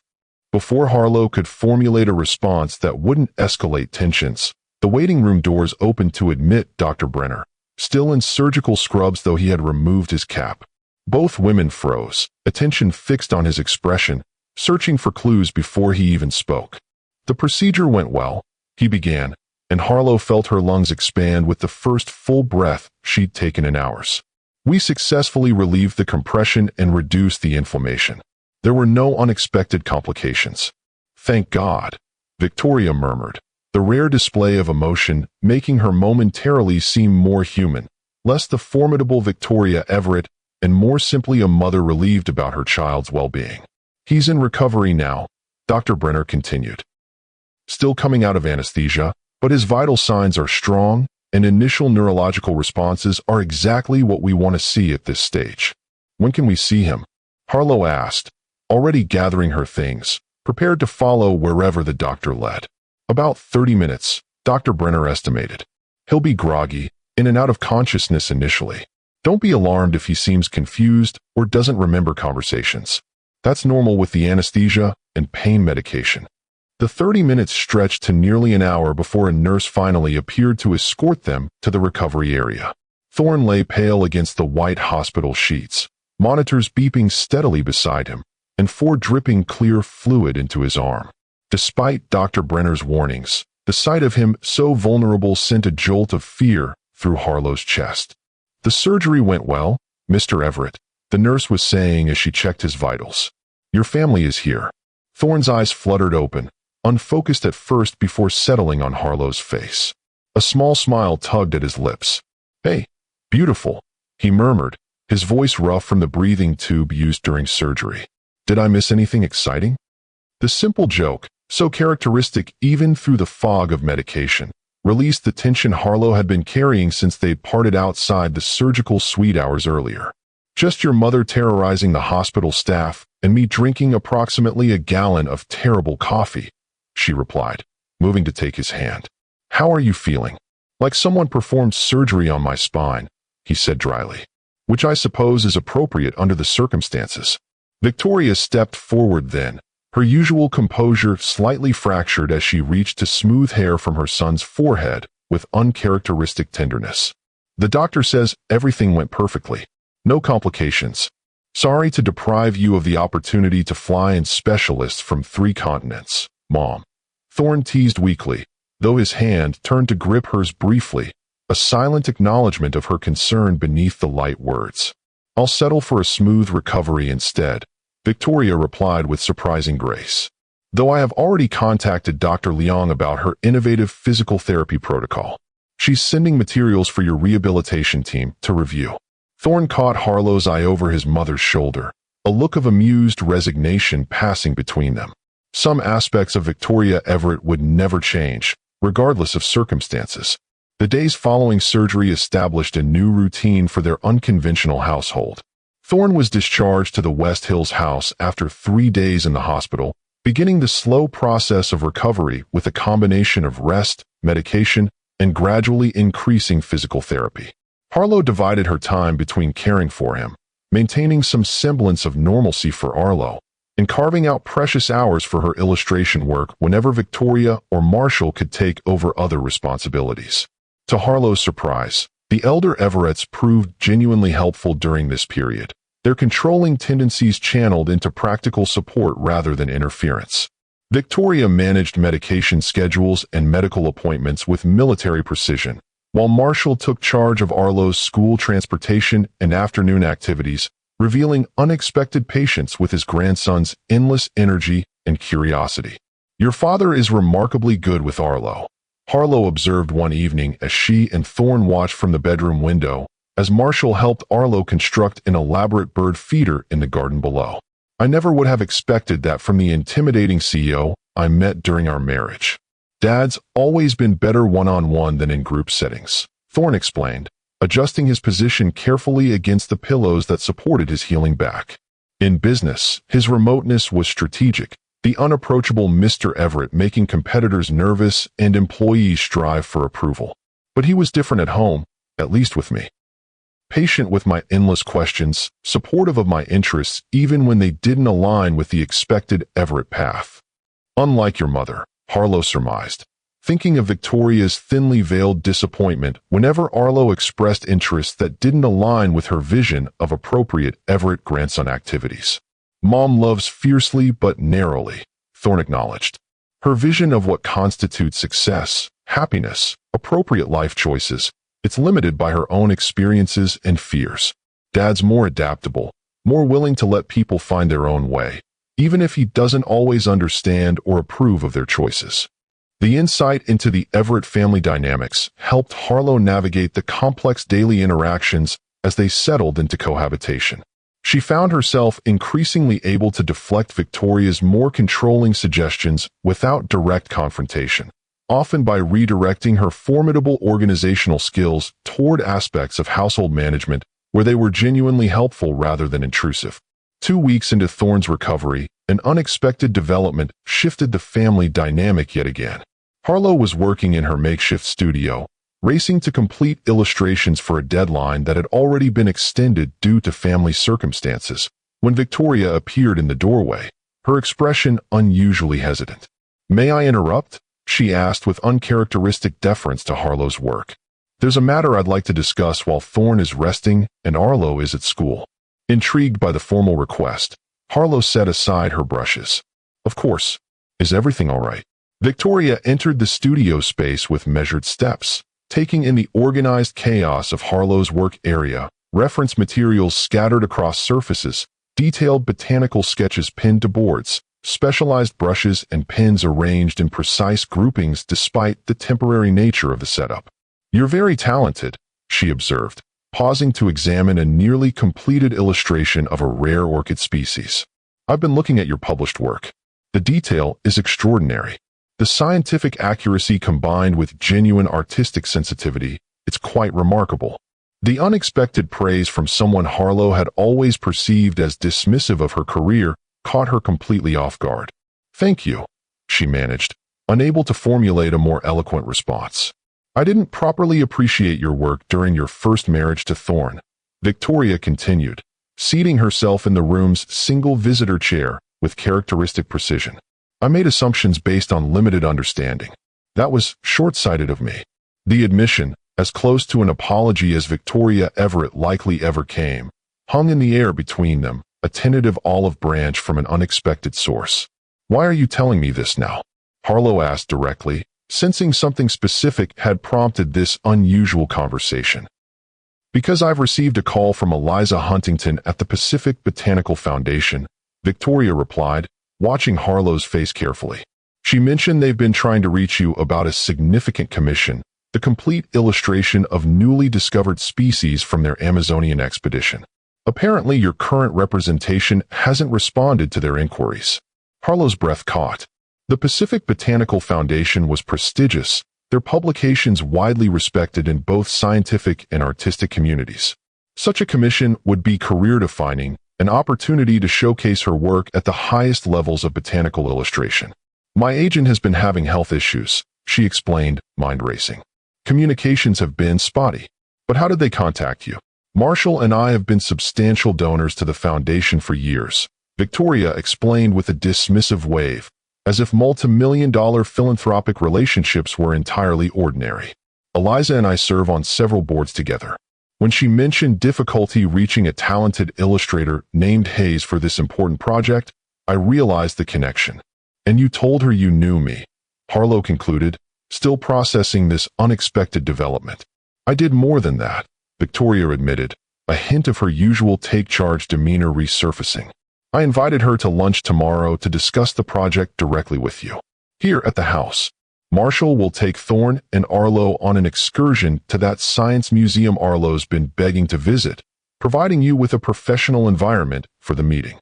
The presumption was so characteristic of Victoria that Harlow might have been irritated under different circumstances.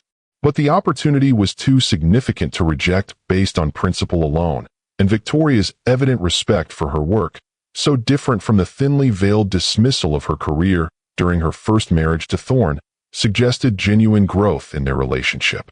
"Thank you," she said finally. "That's unexpectedly thoughtful." "I'm capable of thoughtfulness, despite what you might believe," Victoria replied, a hint of defensiveness coloring her tone, particularly when it comes to family. The inclusion of Harlow in that category, family, was not lost on either of them. It represented a significant shift in Victoria's perception, an acknowledgement of Harlow's permanent place in their lives beyond just being Arlo's mother. May I ask why? Harlow pressed, needing to understand Victoria's motivation. You've never shown particular interest in my career before. Victoria was quiet for a moment, her gaze drifting to the window overlooking the garden where Thorne now sat in his wheelchair, enjoying the spring sunshine during a brief period of permitted outdoor time in his recovery schedule. My son loves you, she said finally, the simple declaration delivered with characteristic directness. Not just now, in this second chance you're giving each other, but always. Even during the years of separation, when he refused to discuss you or acknowledge what he had lost. The revelation that Thorne had carried his feelings through their years apart, that Victoria had recognized those feelings even when he wouldn't speak of them, sent a ripple of emotion through Harlow's chest. I didn't know, she said softly. He wouldn't have wanted you to, Victoria acknowledged. Pride is an Everett family trait, unfortunately. But I knew. A mother always knows. She turned back to Harlow, her expression more open than Harlow had ever seen it. I didn't approve of your marriage initially. I thought you were too young, too different in background and priorities. I believed it wouldn't last. It didn't, Harlow pointed out, unable to resist the observation. No, Victoria agreed with a small, rueful smile. But not for the reasons I anticipated. In watching you now, the mother you are to Harlow, the partner you are to Thorne during his recovery, the professional you are in your career despite significant challenges, I've been forced to reconsider my assessment. The admission clearly cost Victoria something in terms of pride, the acknowledgement of error not coming easily to a woman accustomed to being right in all things. I still find you frustratingly independent and occasionally disrespectful of Everett family traditions, she continued, lest Harlow mistake the conversation for unreserved approval. But I recognize your value to my son and grandson, and your talent in your field is undeniable. Coming from Victoria Everett, it was practically a gushing endorsement. Harlow found herself smiling despite the complicated history between them. High praise indeed. Don't become accustomed to it, Victoria advised dryly, though a hint of answering humor flickered in her eyes. Now, shall we discuss what you'll wear to meet Eliza tomorrow? She's quite traditional in her expectations of professional presentation. Just like that, the moment of genuine connection shifted back to Victoria's default mode of helpful interference. But something had changed between them, a mutual respect established, a tentative bridge constructed across the chasm of their differences. It wasn't friendship, exactly, but perhaps the beginning of a functioning family relationship that might, eventually, include genuine affection alongside the inevitable friction of different personalities and priorities. The meeting with Eliza Huntington proved as significant as Victoria had suggested. The commission was substantial, involving not only illustrations for scientific publications, but also a planned exhibition at the Foundation's prestigious gallery and potential inclusion in a limited edition book documenting the expedition's discoveries. The timeline was demanding but not impossible. The compensation generous enough to establish financial security for Harlow and Harlow regardless of other support. This is extraordinary, Harlow told Victoria after Eliza departed, the contract preliminaries already in motion. I don't know how to thank you for facilitating this opportunity. Succeed, Victoria replied simply. Produce work that reflects your capabilities and justifies my confidence in recommending you. That will be thanks enough. The straightforward response, free from false modesty or manipulation, reinforced Harlow's evolving understanding of her former mother-in-law.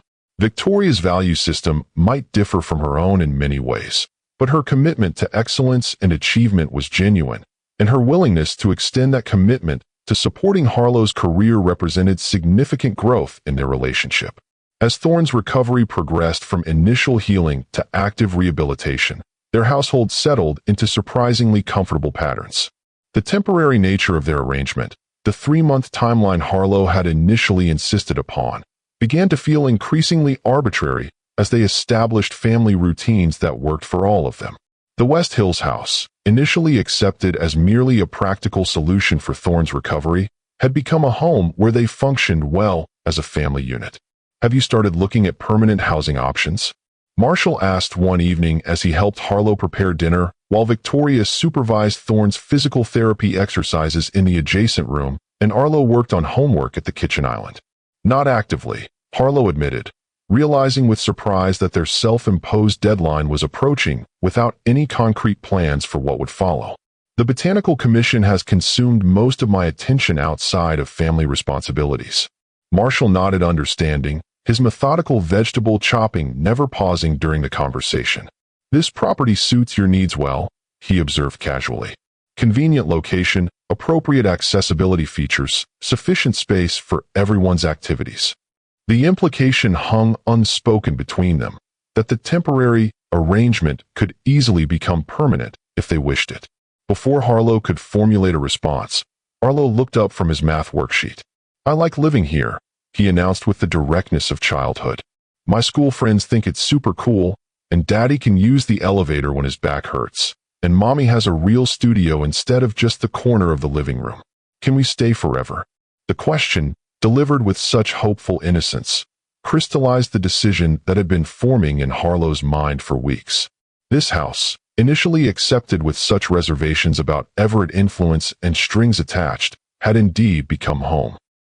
But accepting it permanently would mean acknowledging a different relationship with Thorne's parents than she had envisioned, one of genuine family connection rather than temporary accommodation during crisis. "That's a conversation for all of us to have together," she told Arlo carefully, "including Grandma and Grandpa, since this is their property. I suspect my wife and I would be amenable to a long-term arrangement," Marshall said with deliberate casualness, though the significance of his statement was clear. "Perhaps we should discuss it over dinner, once Victoria has finished torturing my son with those exercises." The dinner conversation that followed was surprisingly straightforward. Victoria, having overheard enough to understand the topic before it was formally introduced, presented a proposal with characteristic efficiency. The Everett Foundation could transfer ownership of the property to a family trust, she suggested, clearly having considered the legal and financial aspects in advance. With Thorne, Harlow, and Arlo as beneficiaries. That would establish permanent residency rights while addressing potential tax implications. A trust would also provide long-term security for Arlo, Marshall added, his focus characteristically practical, regardless of other developments. The careful phrasing acknowledged what everyone at the table understood but had not directly discussed, that Harlow and Thorne's renewed relationship, while clearly serious, had not yet been formalized through marriage or legal commitment. The proposed trust would protect Arlo's interests regardless of his parents' future decisions. "It's generous," Thorne acknowledged, looking to Harlow for her reaction. "But I understand if you have reservations about accepting something of this magnitude from my parents." The question hung between them, weighted with all the complex history and evolving relationships of the past months. Accepting would mean acknowledging the Everetts as permanent fixtures in their lives, with all the complications and benefits that entailed. Declining would mean starting over elsewhere, establishing independence at the cost of practical advantages this home provided for all of them. "I'd like to discuss it privately first," Harlow said finally, including Thorne with a glance. "This is a significant decision for our family." "Of course," Victoria agreed with surprising grace. "Take whatever time you need. The offer remains open regardless." Later that night, with Arlo asleep and the elder Everetts retired to their hotel suite downtown, Harlow and Thorne finally had the privacy to discuss the unexpected proposal. Seated in the garden room that had become their favorite evening retreat, soft lights illuminating the spring flowers blooming beyond the glass walls, they weighed the decision before them. 3 months ago, I would have rejected this offer immediately, Harlow admitted, curled in the oversized armchair that had become her preferred spot. The strings attached, the implied obligations, the potential for your parents to exert influence over our lives. It would have seemed too high a price for the practical benefits. "And now?" Thorne asked from his position on the specially designed sofa that accommodated his recovery needs while still looking stylish within the room's aesthetic. "Now I understand your parents better," Harlow said thoughtfully. "Victoria will always be Victoria, opinionated, controlling, convinced she knows best. But these months together have shown me she's capable of growth, of respecting boundaries when they're clearly established. And your father has been a revelation, thoughtful, supportive, genuinely interested in Arlo's development without imposing rigid expectations." "They've surprised me too," Thorne acknowledged. "Especially with you. I expected more resistance to our reconciliation, more criticism of your parenting or career choices. Instead, they've been almost supportive. They love you, Harlow said simply, and they've seen how happy you are, we are, together as a family. Whatever their flaws, they want that happiness for you. For us. So you're considering accepting? Thorne asked, a hint of surprise coloring his tone. I'm considering what's best for all of us, practically and emotionally, Harlow clarified. This house works for our needs. It's accessible for you, spacious enough for Arlo's energy and my work requirements, conveniently located for school and medical facilities. Finding something comparable that we could purchase independently would be challenging and potentially financially straining, especially with my commission timeline and your recovery limiting our resources. The practical assessment was characteristic of the mature consideration they now brought to family decisions, so different from the impulsive choices of their younger selves, yet preserving the clarity and directness that had always connected them. There's another consideration, Thorne said after a moment, his expression shifting to something more serious. One we haven't discussed directly, though I think we've both been thinking about it. What's that? Harlow asked, though something in his tone suggested she already knew where the conversation was heading. Our relationship, Thorne said simply. Not just as co-parents or housemates or people rediscovering old feelings, but as partners building a life together. Permanently. The word hung between them. Permanently. With all its implications of commitment, shared future, legal and emotional bonds that extended beyond their current arrangement. Are you proposing? Harlow asked, her attempt at lightness undermined by the slight tremor in her voice. Not exactly. Thorne smiled, the expression warming his eyes in the way that still made her heart skip despite years of familiarity. Not yet. That deserves its own moment, not tacked onto a conversation about property arrangements. But I am asking if that's where you see us heading, toward marriage, or something equivalently committed, whatever form feels right for us now. The question was delivered without pressure or expectation, a genuine inquiry about shared vision rather than a demand for immediate decision. It reflected the growth in their relationship, the ability to discuss future plans openly, to acknowledge uncertainties without fear, to build consensus rather than assuming agreement or forcing choices. Yes, Harlow said after a moment, the single syllable carrying the weight of years of separation, healing, and reconnection. That's where I see us heading. Not because it's convenient or expected or what Arlo wants, but because I love you. Still, again, differently, but more deeply than before. The repetition of words they had exchanged months earlier, during those first tentative acknowledgments of renewed feelings, brought a smile to Thorne's face. He reached for her hand, drawing her from her chair to join him on the sofa. Then perhaps we should accept my parents' offer, he suggested, his arms settling around her shoulders as she curled against him, careful of his still healing back. Not as a temporary solution or reluctant compromise, but as the foundation for our family's future. Our home, in every sense that matters.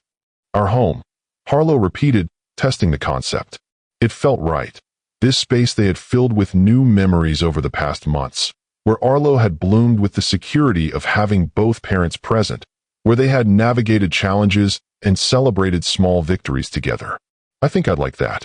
The decision, once made, brought a sense of settled purpose to their household. The legal arrangements proceeded with the efficient precision characteristic of Everett family matters. The property transferred to a trust that protected all their interests while establishing permanent residence rights. Victoria, satisfied with this resolution, turned her organizational focus to planning what she insisted on calling a housewarming despite their having lived in the property for nearly 3 months already. It's different now, she explained when Harlow questioned the necessity of such an event. Before, you were guests in an Everett Foundation property. Now, you're establishing your family home. That merits proper celebration and introduction to appropriate social circles. The distinction was so characteristically Victoria, precise, status-conscious, yet in its way genuinely supportive of their new family configuration, that Harlow couldn't help but smile. A small gathering, she negotiated, knowing better than to refuse outright. Close friends, Arlo's comfort level prioritized, nothing too formal. Naturally, Victoria agreed with suspicious ease. Just intimate connections to welcome you properly to the neighborhood and community. Victoria's definition of intimate proved predictably expansive, the guest list growing despite Harlow's periodic interventions to maintain manageable proportions. Yet as the event approached, Harlow found herself less concerned with the guest count and more focused on what the gathering represented: a public acknowledgement of their reconstituted family, a celebration of the home they were creating together, a milestone in their journey from separation to renewed commitment. The evening of the housewarming arrived with perfect early summer weather, the garden in full bloom, and the house arranged to showcase both its architectural features and the personal touches they had added over the months of residence. Harlow, resplendent in what he called his fancy but not uncomfortable outfit, appointed himself official greeter, solemnly welcoming guests with a gravity that charmed even Victoria's most socially formidable friends. "He's a natural," Marshall observed as they watched Harlow explaining the elevator to a group of fascinated children who had accompanied their parents. The perfect blend of Everett dignity and Hayes warmth. The observation, delivered with genuine pride, reminded Harlow how completely the elder Everetts had embraced their role as grandparents despite the unconventional circumstances. Whatever reservations Victoria might still harbor about certain aspects of their lives, both she and Marshall had demonstrated unwavering commitment to Harlow and growing respect for Harlow's place in the family structure. As the evening progressed, Harlow found herself drawn into conversations about her botanical commission, her illustrations displayed prominently in the living area attracting genuine interest from guests with connections to scientific and artistic communities. Victoria, never missing an opportunity for strategic networking, made introductions with calculated precision, each conversation potentially advancing Harlow's professional standing or creating connections for future projects. "You're enjoying this," Thorne observed, maneuvering his wheelchair beside her during a brief lull in the social whirl. His recovery had progressed remarkably over the past months, but he still used the chair for extended periods to prevent overtaxing his healing spine. "My mother's efficient social engineering, the connections she's orchestrating. Admit it. It's not entirely terrible," Harlow conceded with a small smile. "Your mother's network is impressive, and she's surprisingly knowledgeable about who might genuinely appreciate my work versus who's just making polite conversation. She pays attention," Thorne said, a note of appreciation in his voice that would have been unimaginable months earlier. "For all her flaws, when Mom commits to supporting someone, she's thorough about understanding their world." The observation aligned with Harlow's evolving perception of her former and potentially future mother-in-law. Victoria's controlling tendencies remained, but they were increasingly channeled into genuinely helpful directions rather than manipulation or criticism. It wasn't perfect, would never be without friction, but it had become a functional family relationship built on mutual respect, if not always complete understanding. As the evening drew to a close, guests departing with warm wishes and promises of future gatherings, the core family unit remained in the garden room, Harlow drowsing against Marshall's shoulder, Victoria efficiently directing the catering staff through final cleanup, Thorne and Harlow seated together on the sofa that had become their favorite shared space. "A successful evening, I believe," Victoria declared, joining them once the last of the staff had departed.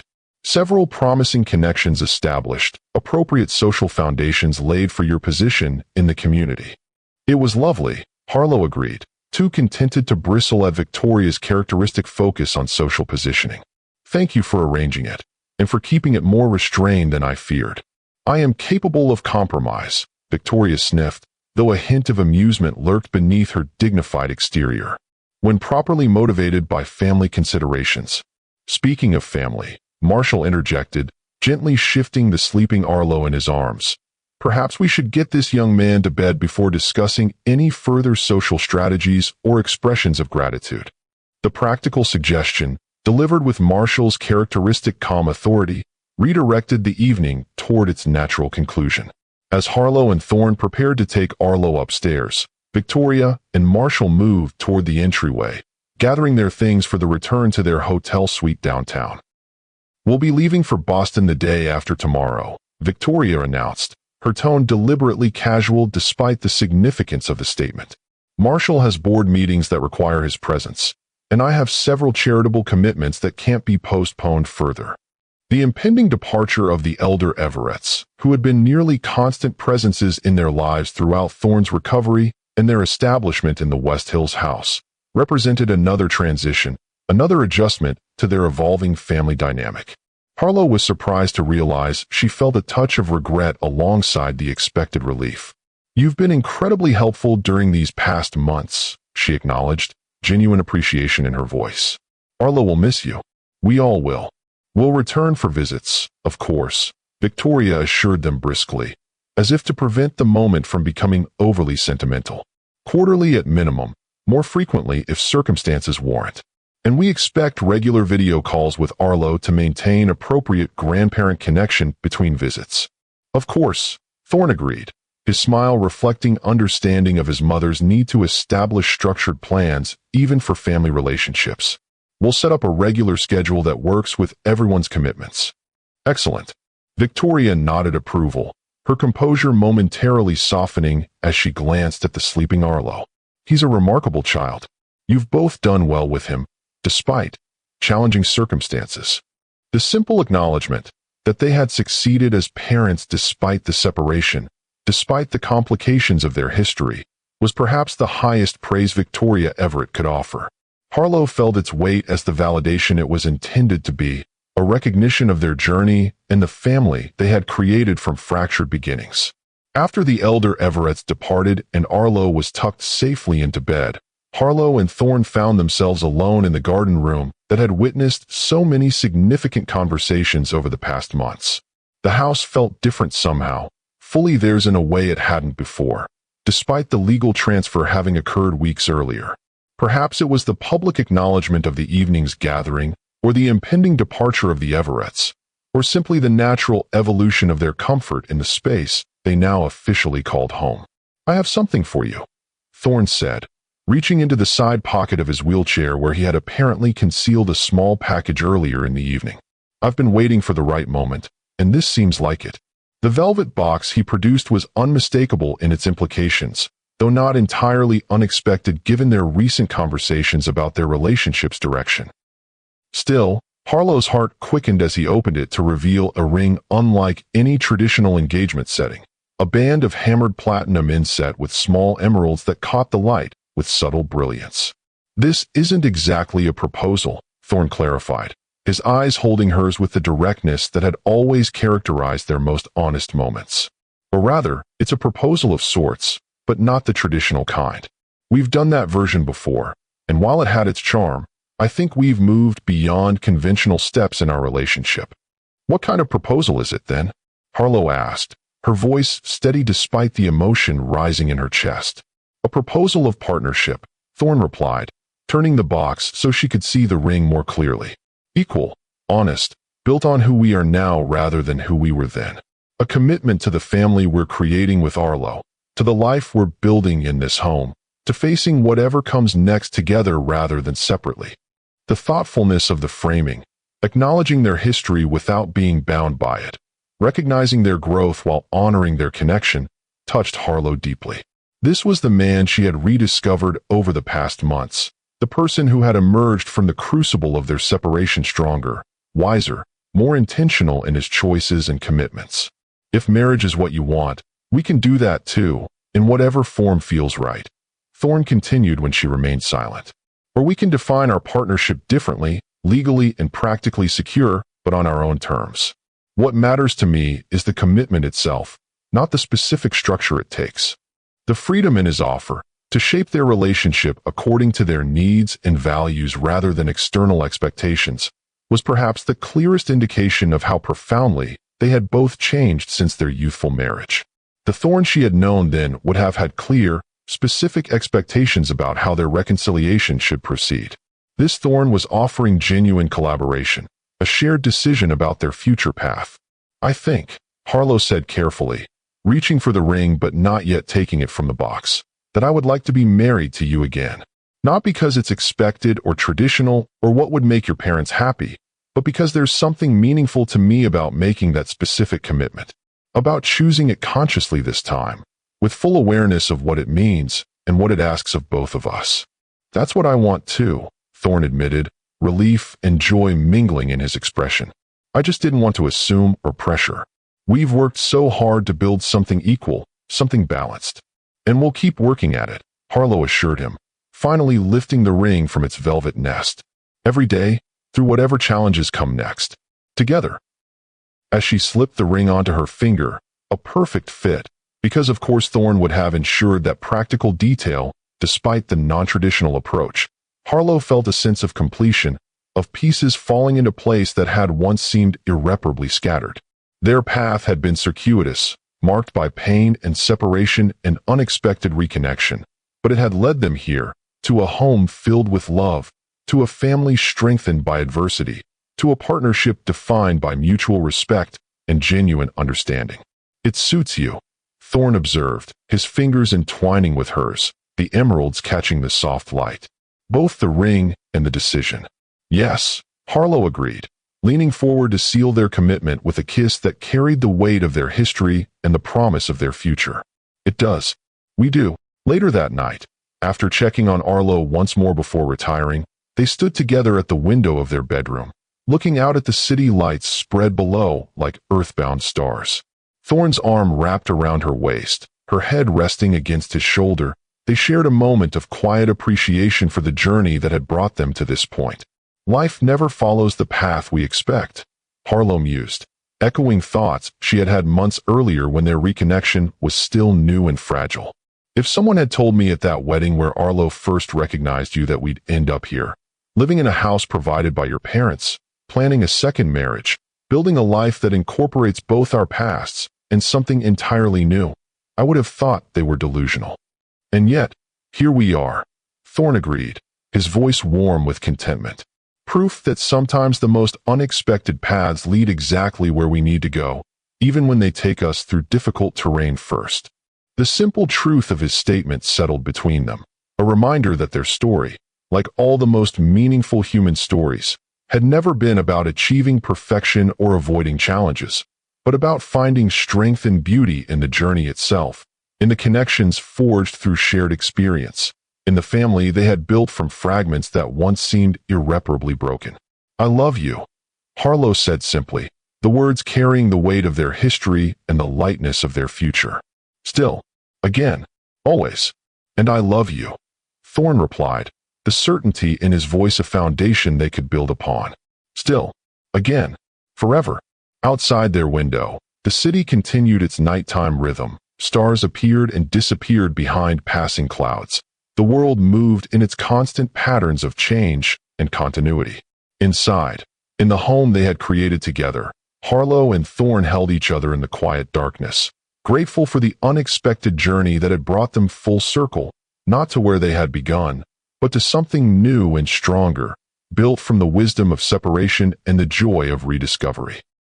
And down the hall, Arlo slept peacefully, secure in the knowledge that his family, unconventional, complicated, resilient, was exactly as it should be. Not perfect, but real. Not what any of them had planned, but ultimately more meaningful than any predictable path could have provided. Sometimes the most beautiful beginnings arise from the moments we least expect. If this story of family reconciliation touched your heart, like and subscribe for more journeys that remind us it's never too late to rebuild what once was broken. Because sometimes, life's most unexpected detours lead us exactly where we were meant to be all along.